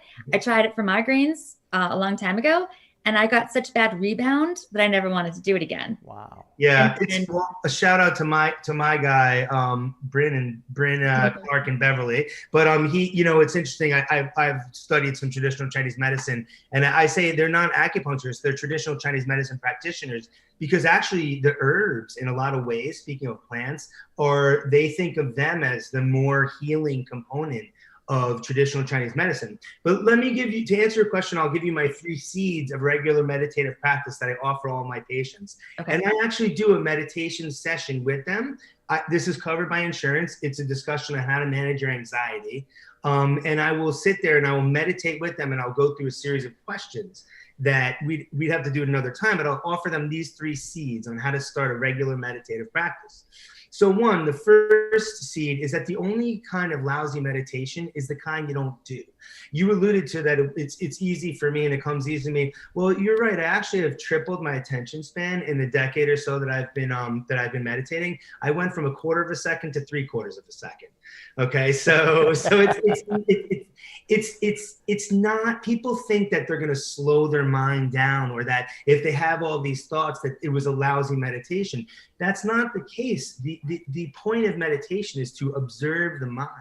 So if you observe the mind, then the task is accomplished. If you were aware of the fact that your mind was all over the place, you're aware of the fact that there's you and there's your mind and they're separate and you're watching it. That's the point.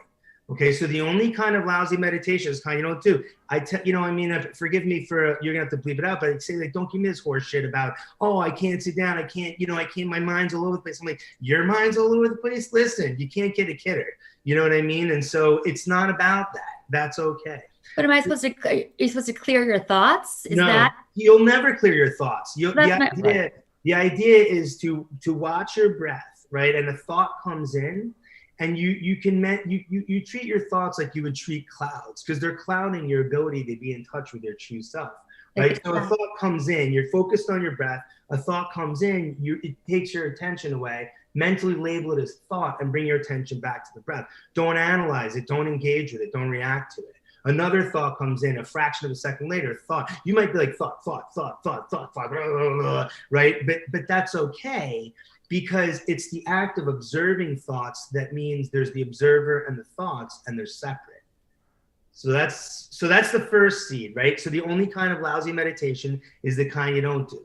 Okay. The second seed is that you start with 5 minutes. That's the key, 5 minutes a day. It's better than a half hour on Saturdays, but here's the reason why you start with 5 minutes. Your mind knows it's the beginning of the end of its reign of terror over you and your life, right? So it's going to do everything it can to sabotage the situation. So what you do is if you try to be a hero after like a week or two of 5 minutes, you're like, I'm gonna do 20 minutes. Yeah, you're like, this is great. And it'll sit there lurking just hiding in the shadows. After 2 weeks, it's gonna be like, hey, you know what? Yo, what's up? We don't have time to do 20 minutes today. You're gonna be like, oh yeah, you're right. That's fine, we'll skip it today, right? Next day, you're gonna sit down, oh, why would we have time today? We didn't have time yesterday. And then the next day says, you know what, we'll start again in 2 weeks. And then you're out of the loop, right? So you start with 5 minutes and you slowly grow the muscle. Add 30 seconds every week, every 2 weeks, every 3 weeks, whatever it is. And then slowly, before you know it, you have a regular practice of 20 minutes a day. Then that will absolutely 100% change your whole life. But the third seed is the most important. Okay. The third seed I already alluded to, and that's where we hold it in our habitual space. Exercise is negotiable. I tweaked my knee. I'm tired. It's a pandemic and it's raining out and I have no exercise equipment in my home or whatever it is. It's not unreasonable, but we can negotiate out of it. We don't have to do it every day. Okay, some people never do it. Brushing our teeth or dental hygiene is a different story. It's so ingrained in us that if we skipped it, right, and we left the house, our teeth would feel coated and heavy. We might stop and get a toothbrush, and we definitely wouldn't forget that night when we got home. So that's where you put meditation in. Instead of dental hygiene, it's mental hygiene or mental floss, right? And if you put it in that category, it becomes non-negotiable. You won't miss even your 5 minutes. I've had patients tell me after 30 days doing just 5 minutes, they skipped a day and they notice their thoughts are heavier, they're more negative, they're stickier. So those are the three seeds. That's what I give all my patients, and I give it in their treatment plan on how to start a regular meditative practice. And the ones that do, and they use cannabis in conjunction with it, invariably they say I'm not the same person I was before I came here. Yeah. That's very gratifying to do that, by the way, to offer that to somebody. Can we do maybe a session on another Zoom where we can try to, Yeah, of course. meditate? Yeah. I had my girl. What was that? I'll walk you through my program. It's Jimmy. It's not a shtick. It might be a spiel. But it's not. But it might be a spiel. But it's like I don't know if that's also insulting it too. No. And by the way, I embrace meditation and I practice meditation and I buy into it. And one of the reasons why is I do TM, Transcendental Meditation, because I have a mantra, and what that mantra is telling your brain is it doesn't mean anything. It's just a sound. And the brain recognizes that this sound means nothing. So I'm going to shut down and I'm going to relax. And it allows your brain to rest. And we all know how important rest is to the human spirit and to the physical being. Right, Doc? Of course. By the way, why did the Maharishi refuse Novocaine? He wanted to transcend dental medication. Is that one of those jokes you get in medical school? What did he tell the hot dog vendor? Make me one with everything. I could keep going all night, but eventually he'll kick me off. I don't even know where to go other than to say this has been great. And Alissa, you're ready to talk to Dr. Z, right? Oh my gosh, yeah, because I never believed in this stuff very much until I did. But my husband, just to make me mad, hung it's a garage sale thing from college, like a picture, the one that you stare at until you see something. Yeah. Yeah, and my middle daughter couldn't see it, and so I was doing it with her, and all of a sudden, I saw her shoulders kind of relax, and she's my high strong middle, and I was like, oh my God, I think she's meditating. I was just stare. I don't know what I did. We just were staring. And I was like, wow, there's something to this. But it was, nice. I love that. Blankness. But that's where I meant where it's hard sometimes to, I saw her almost body relax. So I think I look for these more dramatic moments. And maybe that's where I'm off and uneducated, because it's more about the little over time improvements. The slow drip. Well, you know what? Our children are little Zen masters. They'll teach us everything we need to know about ourselves, right? So it's, it's maybe just seeing that in her, but I mean, there is absolute science behind this. It's unquestionable. And it's just, I just know the thing about one last piece about being an integrative practitioner that I think is different from a lot of practitioners is that your practice is authentic, right? So I know about this because I've had anxiety, I have insomnia, all of those things. And I've had to treat myself. I've had chronic pain and I've had to understand body biomechanics. And so it's not that every single thing I treat, thank God I haven't had cancer, so I don't have it, but most oncologists have never had cancer. Most cardiologists don't have heart disease, but yet as an integrative practitioner, I understand what it means to be on an inauthentic path and what it takes to become authentic and what you have to do to achieve that. And I think, that in the practitioners in my practice, that's really what I think we offer that is special. We all kind of walk the walk. And I think it's hard to find that even in the integrative world. But that to me is really a requirement. And if you actually do that, if you think about this, all right, divine design, the heart pumps in systole, that's the top number of blood pressure. And it pumps blood through the left ventricle into the aorta, and it feeds the body, all of the organs, right? But then what happens is interesting. The bottom number, the diastolic pressure, in diastole, the heart relaxes and the blood flow comes back through the aorta. And right before it goes into the heart, there are two coronary arteries that feed the heart. So what does it do 50 to 100 times a minute? It feeds the body and it relaxes and feeds itself. Feeds the body, relaxes and feeds itself, right? The divine design is not feed, relax and feed itself. It's feed the body, feed itself on a regular basis, right? Self-care so that we can serve others. And that's the model. And if you do that, then everything else follows suit. That's great. Hey, Dr. Z, how do people find you? Give yourself a plug. Oh, thank you, Jimmy. They can go to our website at www.zaklin.com. That's ZAKLIN.com. They can also give us a call at 978-998-0010. My amazing admin, Jillian, is waiting for your call, and she will gladly show you the way. Operators are standing by. Dr. Ryan Zaklin, great to see you. I miss you, and I look forward to connecting on sooner rather than later. How's that? Likewise. Nice to meet you, Kelly, okay? All right. There goes Dr. Z. And, sorry, Alissa. I called you Alissa. I'm sorry. I had a Zoom earlier with a Kelly on it, and it's like it's hard to keep track of everybody. I'm so relaxed by the zen of your background that you can call me just about anything. No. So nice to meet you, Alissa.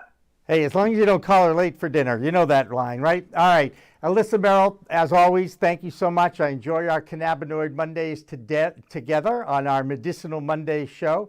And a reminder that following this live stream will be the first run of this week's In the Weeds with Jimmy Young. And I interviewed John Gentry. He's the Director of Retirement for Asset Strategy. Did you know that you can get 401k plans in the cannabis industry? A lot of people don't think you can, but if you call John or at Asset Strategy, they'll tell you how. So for everybody here at Pro Cannabis Media, remember it's a whole new world of weed out there. Use it responsibly. We'll see you again live in studio on Wednesday. Thanks for watching. Thanks for listening. We are Pro Cannabis Media.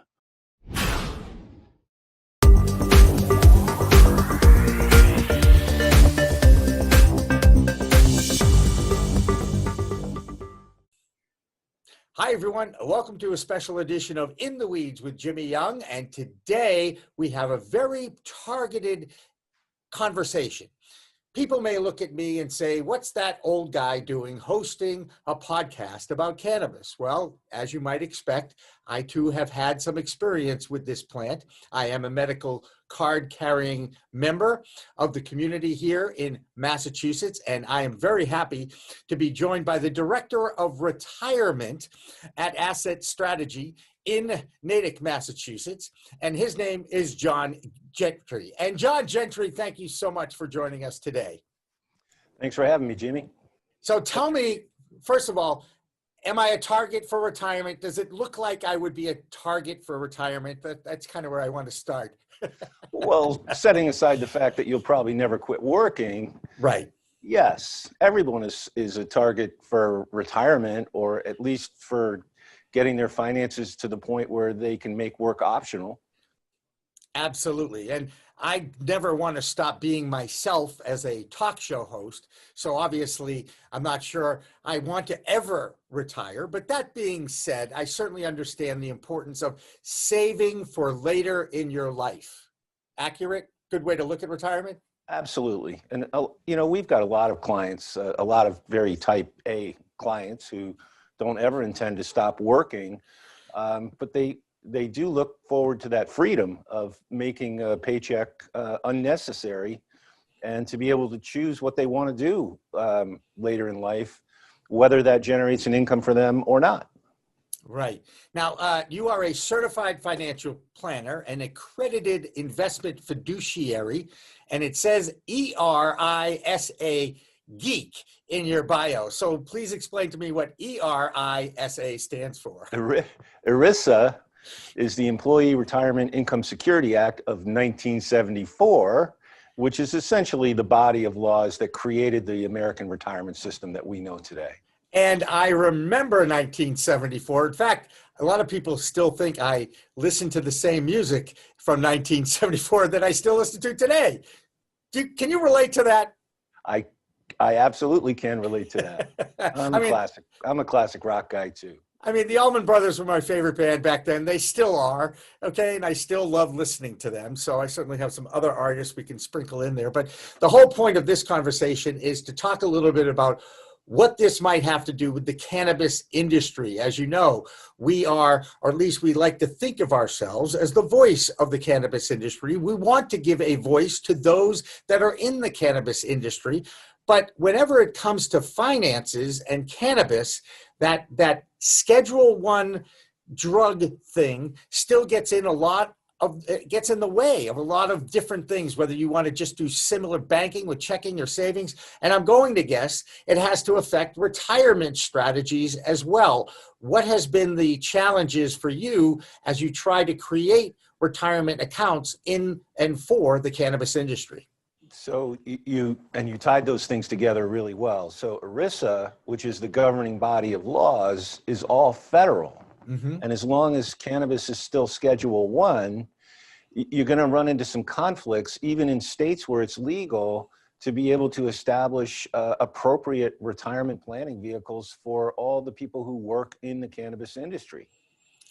And it seems like that first question, it's interesting about the legality thing and the Schedule I status federally. It's always the first thing that people think of because of the 80 years of misinformation and stigma that has been built up about this plant. And people still need to understand that in some states, and in fact, many more, now that those ballot questions went 5 for 5 in the election ballot exercise that we certainly do every 4 years anyway for democracy's purposes. There's a bigger market emerging now. More states are going to be legalizing adult use cannabis. And there's even a chance, as we are doing this in recording, that a new president might be taking the helm, if you will, in January of 2021. But, because of the reporting, we're still kind of waiting for what might happen. So obviously, as much as I don't like to date these interviews, I think it's important to say that, because there is definitely going to be a difference in leadership if there is a change at the helm of the government. You and I have talked a little bit about this, and there's still that unknown factor, right? Isn't that what's going on? Absolutely. And, we're hopeful that for all the people who work in the industry, that removing it from Schedule I and opening up all that opportunity, because there still are real and valid concerns, even though we have found legal and compliant ways to solve for this for those people who work in the cannabis industry. And again, I'll go back, I'll reference ERISA at the risk of boring everyone just one more time. Think about the companies in the industry who have both lines of business that touch product and lines of business that don't touch product or are not cannabis related at all. Right. They sponsor a retirement program for their non-cannabis employees because they're not running afoul of Schedule 1 or any of the other regulations regarding cannabis. But once they cover those employees in their non-cannabis businesses, they are in violation of federal law if they don't cover the employees who work in the cannabis businesses. Right. And So those are called MRBs, right? Marijuana related businesses, like Pro Cannabis Media. Right. So the MRBs, if they don't cover their employees and the non-MRB business lines do, you have an unfair discrimination under ERISA. Gotcha. Oh, that's interesting. So there's a catch-22 going on. So it's really important for all of the MRBs to have access to an appropriate set of products and services that will allow for them to recruit, retain, and attract the talent they need. And it's a competitive issue. I mean, in order to compete against non-MRB industries, right, all the MRBs need to be able to sponsor a 401k or a cash balance or a pension or whatever it is that's appropriate for that business. Right. And it goes back to that, back to the 70s, if you will, and somebody passes you a joint and you have to decide at that moment in that social situation, do I break the law at this point or don't break the law? Now that the laws are changing, now you're trying to legitimize and give respect to the cannabis business, which, by the way, is projected to grow into multi-billions in the next 5 years, no matter what. You guys are trying to figure out a way that is legal to create these retirement plans, correct? Well, we have. So we have the solutions, they're legal, they're in place. There are already quite a number of MRBs who have plans that are up and running and have been for quite some time. So there are solutions.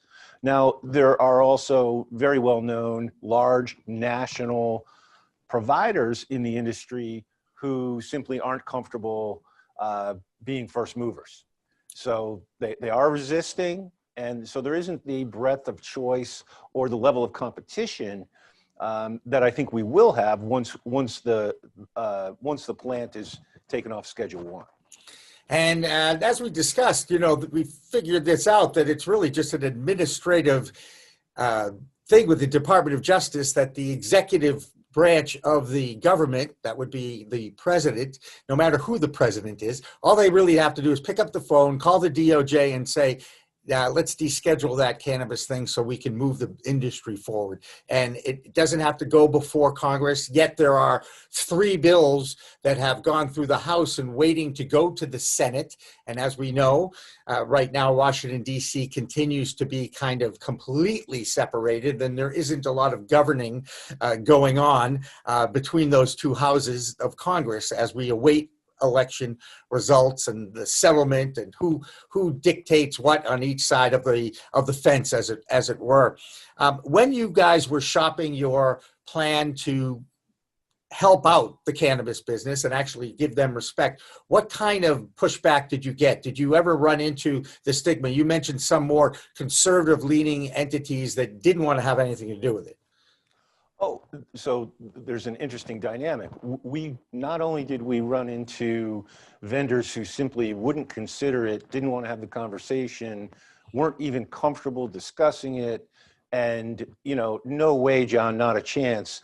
There's just too many federal potholes to step in, and we're going to wait until everything is absolutely safe, right? So we ran into that. Not only that, we also ran into directly from MRBs, where we were suggesting they should install a retirement plan, and they pushed back saying that it couldn't be done.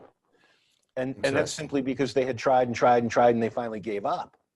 And not realizing that the industry has evolved, the retirement plan industry has evolved to catch up to the cannabis industry so that, the retirement business can service the cannabis industry. And, it's actually a really exciting time. And then back to your commentary, this is a really awkward time from a political standpoint, because we still don't know the outcome of the election, and I'm not very confident if the Senate continues to be controlled by Republicans, that any of those three bills are going to go anywhere, because McConnell is likely to do what he does, which is to kill everything.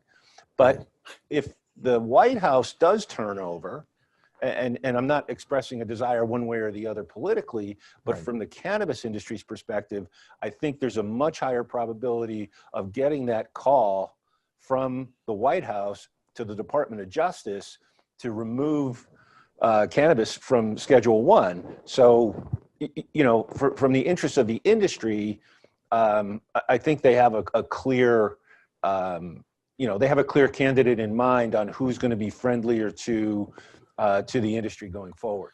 Right. And of course, now the politicians in Washington, D.C. are explaining that it was Mitch McConnell's Farm Bill in December of 2018 that opened up the whole hemp industry to the world of commerce, if you will.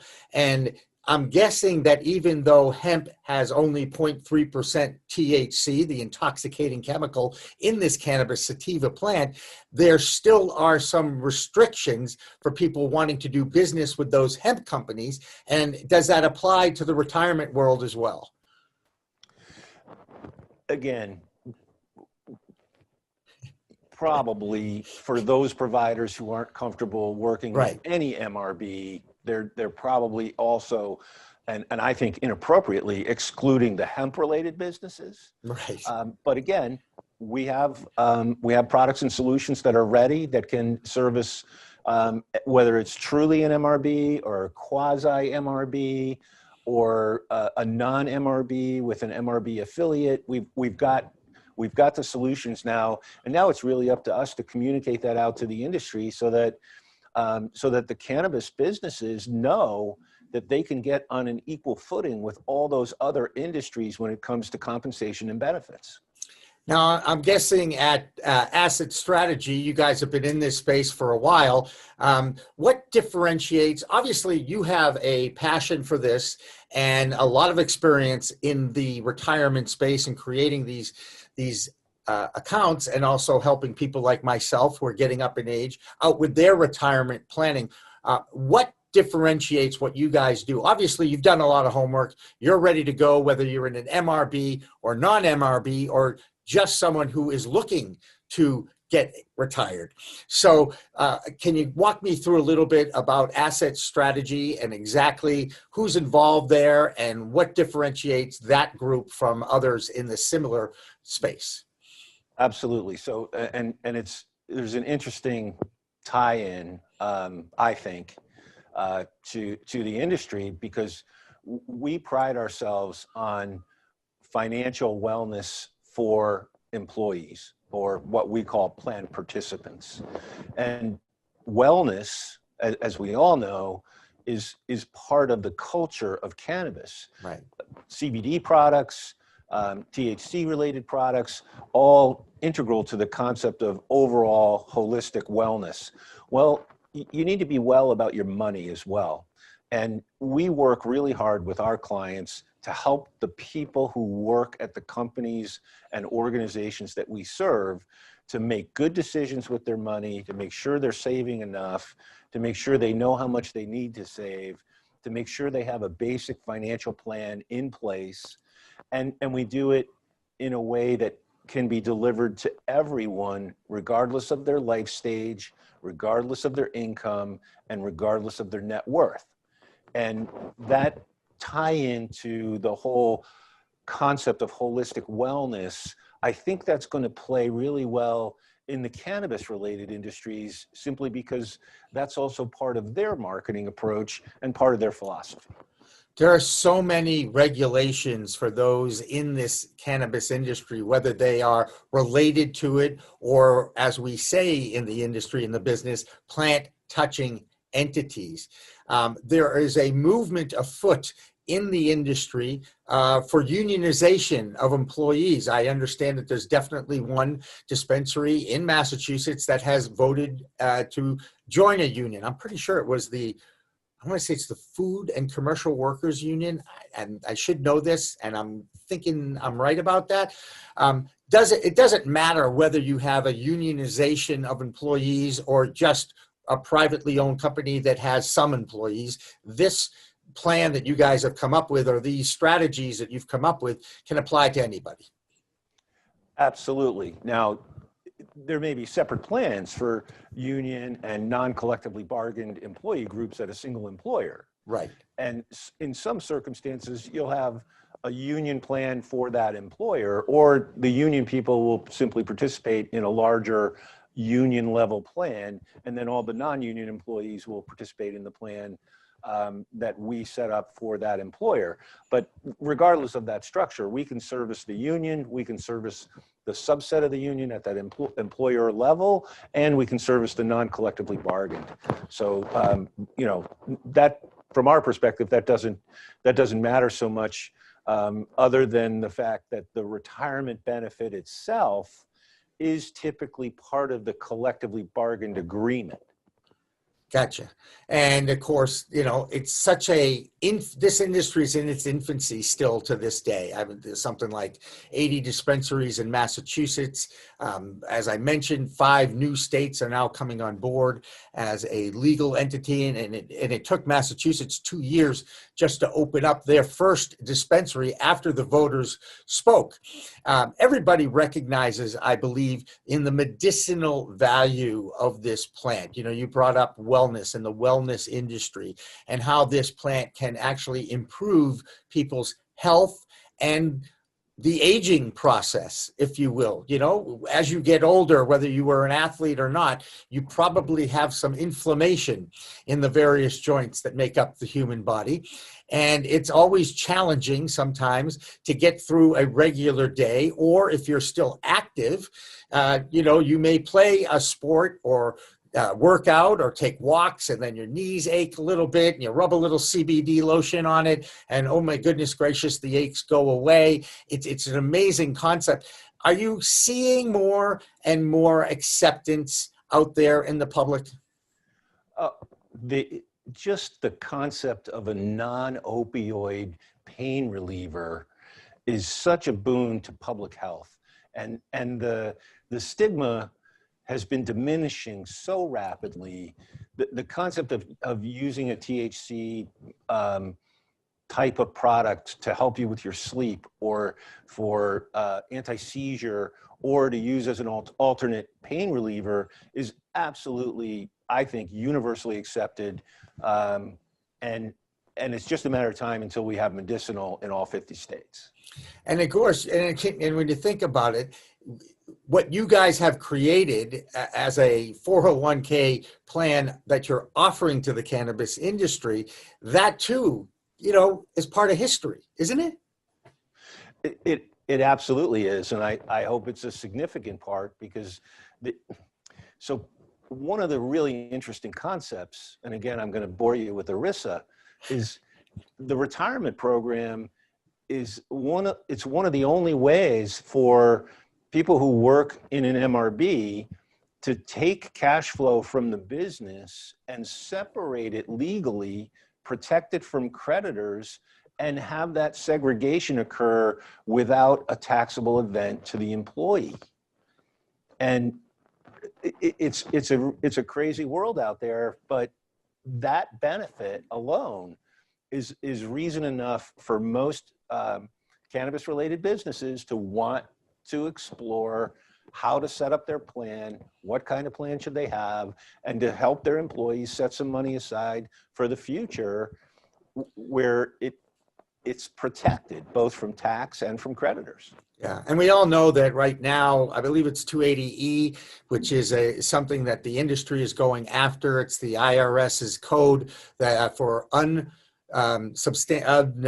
reimbursed business expenses that you can write off as a business or even employee. actually, if you itemize, and there is some movement afoot to get rid of that, as well as some other entities, as you know, that are still strangling the industry, or at least handicapping it. And again, I see it as an injustice in many ways. It's one of the reasons why I started this company, is because I wanted to give a voice to the industry so they could explain to people, we're getting discriminated against. Are you finding, again, that the public or the industry starting to understand that, all they want are equal rights to be treated like any other business, and your company has done that? You must be somewhat proud of that. Well, we are. 280E is a sore spot because I don't believe that it's widely known outside of the cannabis industry just what a raw deal that is. And when I've explained it to folks who don't know about it, they're, regardless of how they feel about cannabis, they're horrified at that, what essentially amounts to double taxation. Right. And so right now we're working in a product set that complies with 280E. So we know how to get it done. What we're hopeful for and what we're looking forward to is the descheduling and the elimination of 280E completely. So again, the industry isn't unfairly discriminated against and can compete for human capital fairly against all the other industries in our economy. And John, I know you and I call us age-appropriate people more than anything else. I just can't believe it's 2020. We're talking about cannabis as openly as this. We have moved so far that Green Rush, the lobbyists in Washington, D.C., more importantly, they're following the science, the research, and the will of the people, because the will of the people continues to pass these ballot questions that then throws this whole responsibility of regulation and taxation onto that state. So democracy works to a point to get it to the starting line. Then they hand over that responsibility to the people that they've put in their various state legislators to create this whole new world. And Massachusetts, I'm going to use it as an example because it's right here. It's where we live here at Pro Cannabis Media. It took them 2 years, the Cannabis Control Commission, just to write the laws and the regulations. And of course, they're still doing it with the delivery licenses, trying to help out those who have been most impacted on the war on drugs, the social equity applicants, the economic empowerment applicants. And they're just now starting to address that. So it takes time beyond the will of the people to just say, hey, make this stuff legal. The people that make the laws and the regulations have to figure it out. So we know that these changes don't happen overnight, do they? Well, they don't. And even if we could correct all the regulatory and legislative hurdles, challenges, or overreaches. Yeah. Okay. Yeah. Once they're corrected, there's still a lot of work to do for the industry to learn how to service a new sector of the economy appropriately to make sure that we do stay in compliance with whatever regulations remain based on the stigma attached to the plant, which I think is ridiculous, but it's there. So sure, there'll still be a lot of work for us to do to get the industry served in as efficient and competitive a manner as all other industries are served. And it just strikes me that, we've had the capability to serve the MRBs, and many of them don't even know they have an option, because they got stonewalled when they first tried to set up their plans, and they were told, no, right, we can't do that. It's interstate commerce. It falls under federal law. It's not legal federally. You've heard that whole line of reasoning over and over, I'm sure. But we're evolving. The solutions are there.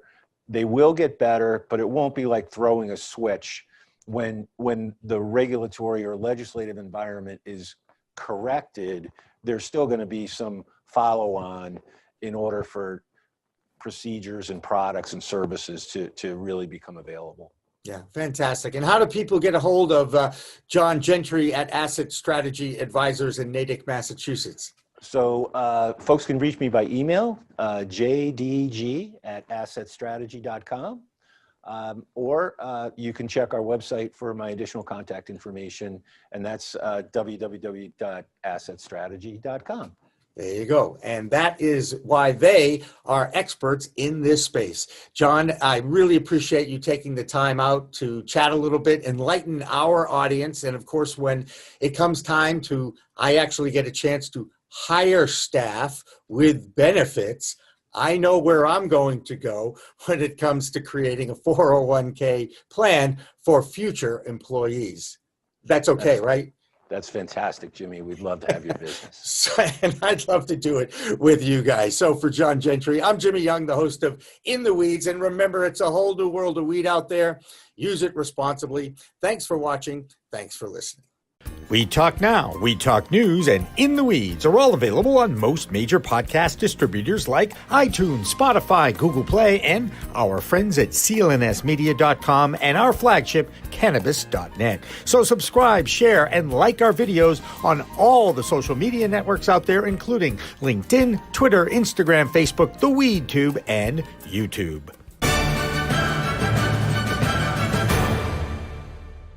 Weed Talk and In the Weeds are two productions of Pro Cannabis Media supported by Revolutionary Clinics, one of the top medical cannabis dispensaries in the Massachusetts area, now with 3 locations in Greater Boston, 2 in Cambridge and 1 on Broadway in Somerville. Rev Clinics has a patient-first mission. They will customize your needs as a medical patient with the proper titration and combination of strains, flavors, and products. Rev Clinics, where the patient comes first. We are Pro Cannabis Media.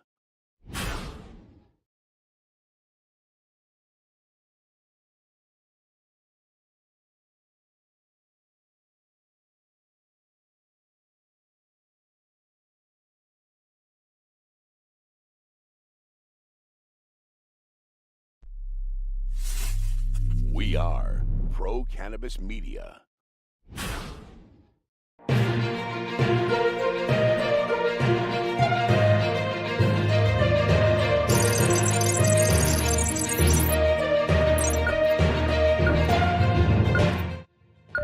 Hi, everyone. Welcome to Weed Talk News. I'm Jimmy Young from Pro Cannabis Media.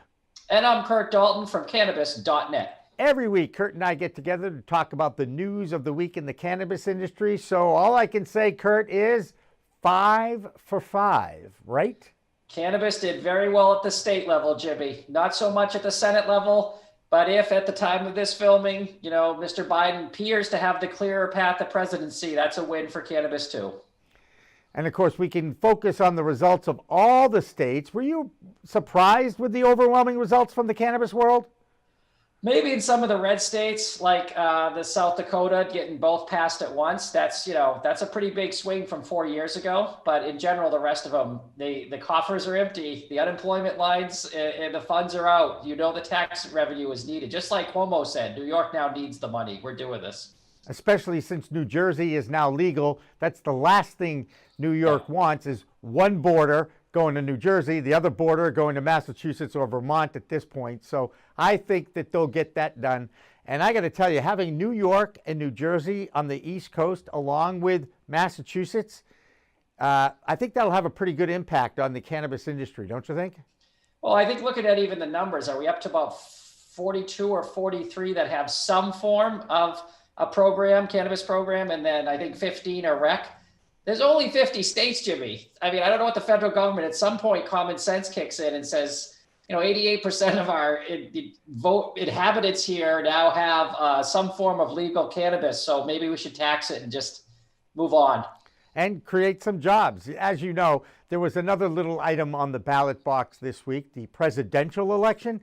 And at the time of this recording, Democrat Joe Biden leads Republican President Donald Trump in the popular vote and in the Electoral College with 264 electoral votes. He only needs 6 more to get to the magic 270, while President Trump is at 214. Now, there are a number of contested states still counting ballots. Kurt, for cannabis advocates, though, good news so far, but a tempered result for many Democrats who had hoped for a sweeping change, as you mentioned, in the Senate and in the House, and that has not happened. No, and it's really scary that if there is a way that the current President Trump is reelected, you're really going to see a standstill on cannabis for a while again. So, got the states, that's great. Again, it's the kissing your sister metaphor. It's better than it is progress at small steps. But obviously, the Senate would have been the crusher. If you get that and you get the presidency, you'd see it happen in 2021 with no resistance. But I still think this is going to happen where it's going to get done in 2021. I think President Biden, assuming that's who it is, will go further than just decriminalize. That's what he's saying to get the moderate vote. He has Kamala Harris as vice president, as a co-sponsor of one of the big cannabis bills. And the Republican senators who have to pick and choose what to veto now or block, like healthcare and tax issues, their states are making a lot of money from weed tax right now. And they really probably don't want to get in front and stop that, even because their coffers are getting full. So you really got to get Biden in there. That's important right now. And hopefully, hopefully, we'll actually get a result, maybe even before the weekend is out. Some are saying as much as another week. But right now, it does look like one more state can come on board and push Mr. Biden, Vice President Biden, over the top. But as we peer into the future, we do think, as Kurt mentioned, that this is good news for those of us in the cannabis business. More good news comes from Deborah Borchardt at the Green Market Report in New York. Deborah? Thanks, guys. While most people were focused on the news of the elections this week, the cannabis industry just kept chugging along. GW Pharmaceuticals reported total revenue of $137.1 million for the quarter ending in September. That was a big jump over last year's $91 million, and it beat the analyst estimates for $127 million. They also reported that their net losses fell to $12.2 million, and that's versus last year's net loss of $13.8 million. TerrAscend announced preliminary financial results for its third quarter ending in September. They had net sales of $51 million, and that's an 8% jump sequentially and a 90% increase over last year. Aphria entered into an agreement to acquire SW Brewing Company, which is one of the largest independent craft brewers in the U.S. based on volume. That deal is valued at $300 million.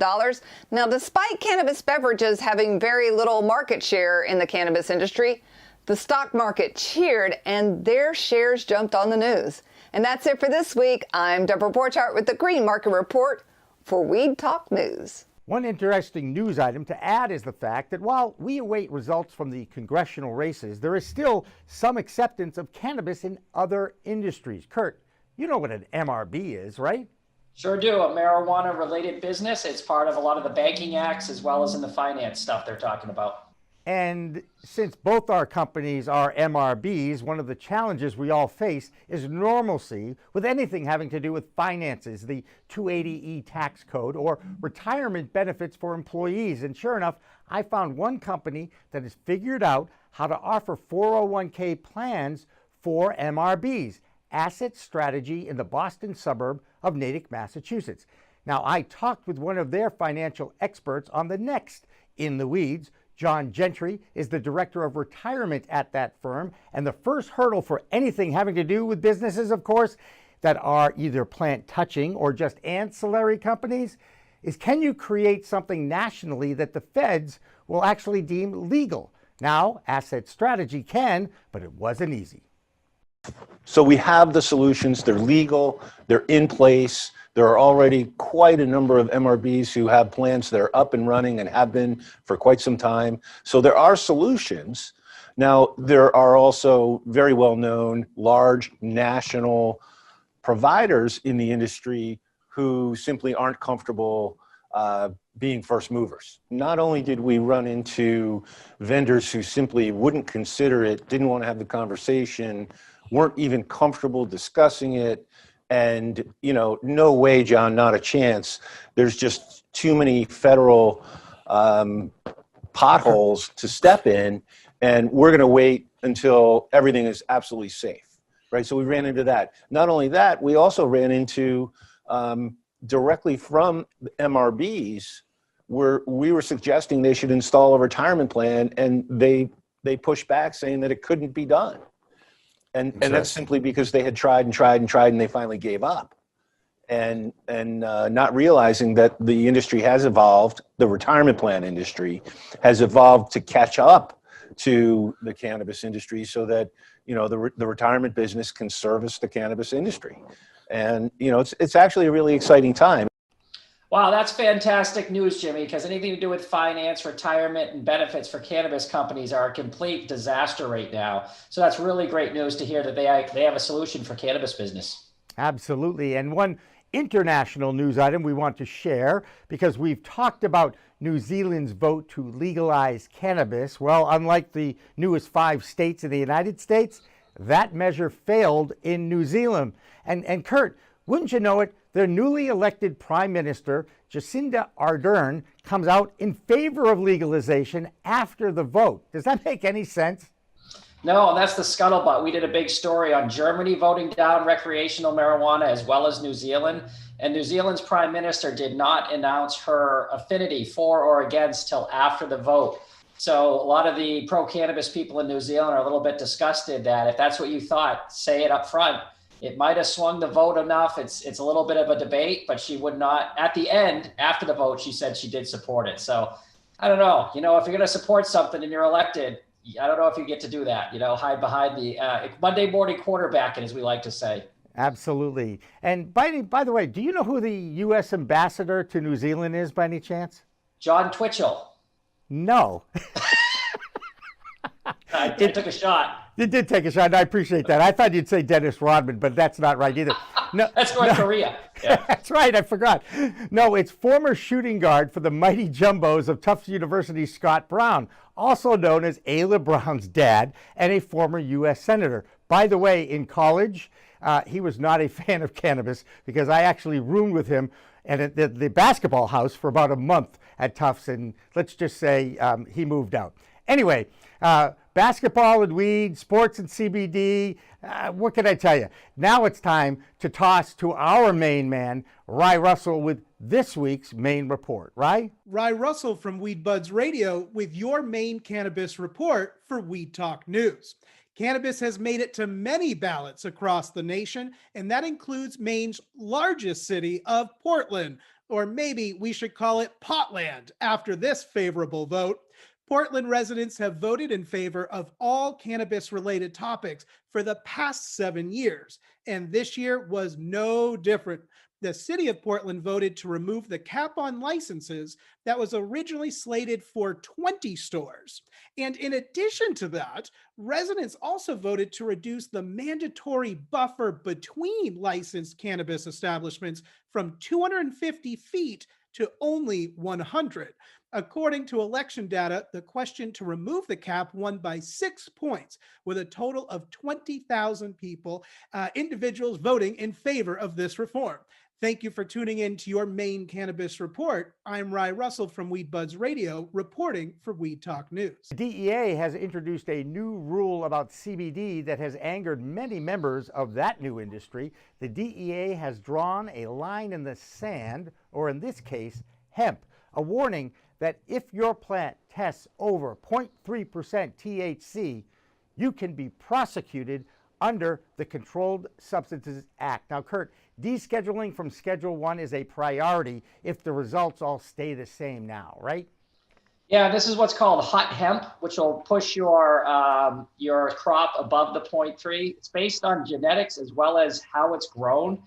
So that's going to be something that they're going to have to look at in Washington for honest mistakes. Yes, there will be people who blur the line and do it intentionally to get marijuana across the state line. Speaking of Washington, let's go right to Phil Adams of Vote Pro Pot Podcast.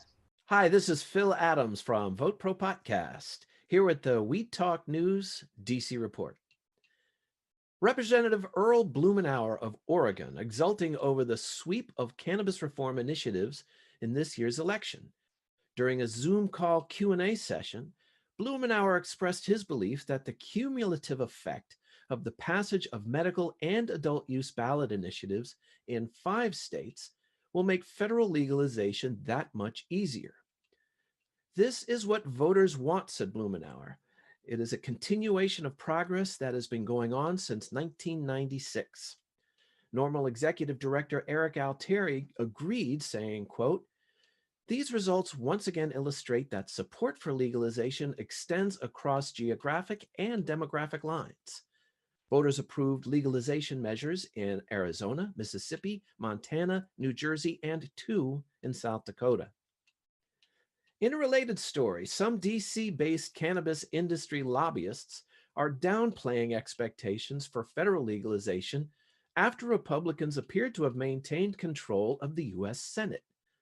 Michael Correa, a lobbyist for the National Cannabis Industry Association, expressed tempered optimism, saying, quote, "I thought the Senate would switch, so I'm sort of recalibrating my expectations of what we think we can get."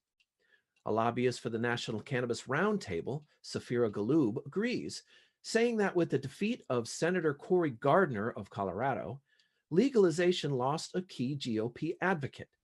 A Republican Senate without Cory Gardner, said Galoob, is an industry without a Republican champion. We've never had a Republican who is as overtly and enthusiastically fighting for us. That's the Weed Talk News DC report for this week. I'm Phil Adams from Vote Pro Podcast. And finally tonight, actress Gwyneth Paltrow is not only one of the most talented in Hollywood, she is now in the weed game. Paltrow is a celebrity investor in Cann, C-A-N-N, a cannabis-infused beverage. She calls cannabis the hero ingredient of the future. Kurt, no surprise there. No, we actually did a big post, Cannabis.net this week. The late crowd celebrities getting into the game, and she was included in it. The only problem I see with the THC crowd, I've done a lot of pieces on the mixing of alcohol. I don't think that's going to be a hit based on what your desired result will be from that drink. But if you're going to go THC only as a drink, it's the sticker shock. Right now, they're, depending on what state you're in, a beverage, a can, whether it comes in a bottle, is running between $7 and $9. Around 5 milligrams, maybe THC. So that it's a little bit of sticker shock when you go buy a 6-pack. And, you know, if you're going to break it down by price per gram or price per for THC, that's pretty expensive right now. And if you drink all 6 of the cans in the 6-pack, does that mean you're ingesting 30 milligrams? You know, there's only one way to find out, Jimmy, and the cameras are rolling. I think this sounds like a show. Maybe down the road sometime, Kurt. Great to talk with you as always. That'll do it for Weed Talk News for this week. I'm Jimmy Young. And I'm Kurt Dalton with Cannabis.net. Remember, it's a whole new world of weed out there. Use it responsibly. Thanks for watching. Thanks for listening. Weed Talk Now, Weed Talk News, and In the Weeds are all available on most major podcast distributors like iTunes, Spotify, Google Play, and our friends at clnsmedia.com and our flagship, Cannabis.net. So subscribe, share, and like our videos on all the social media networks out there, including LinkedIn, Twitter, Instagram, Facebook, the WeedTube, and YouTube.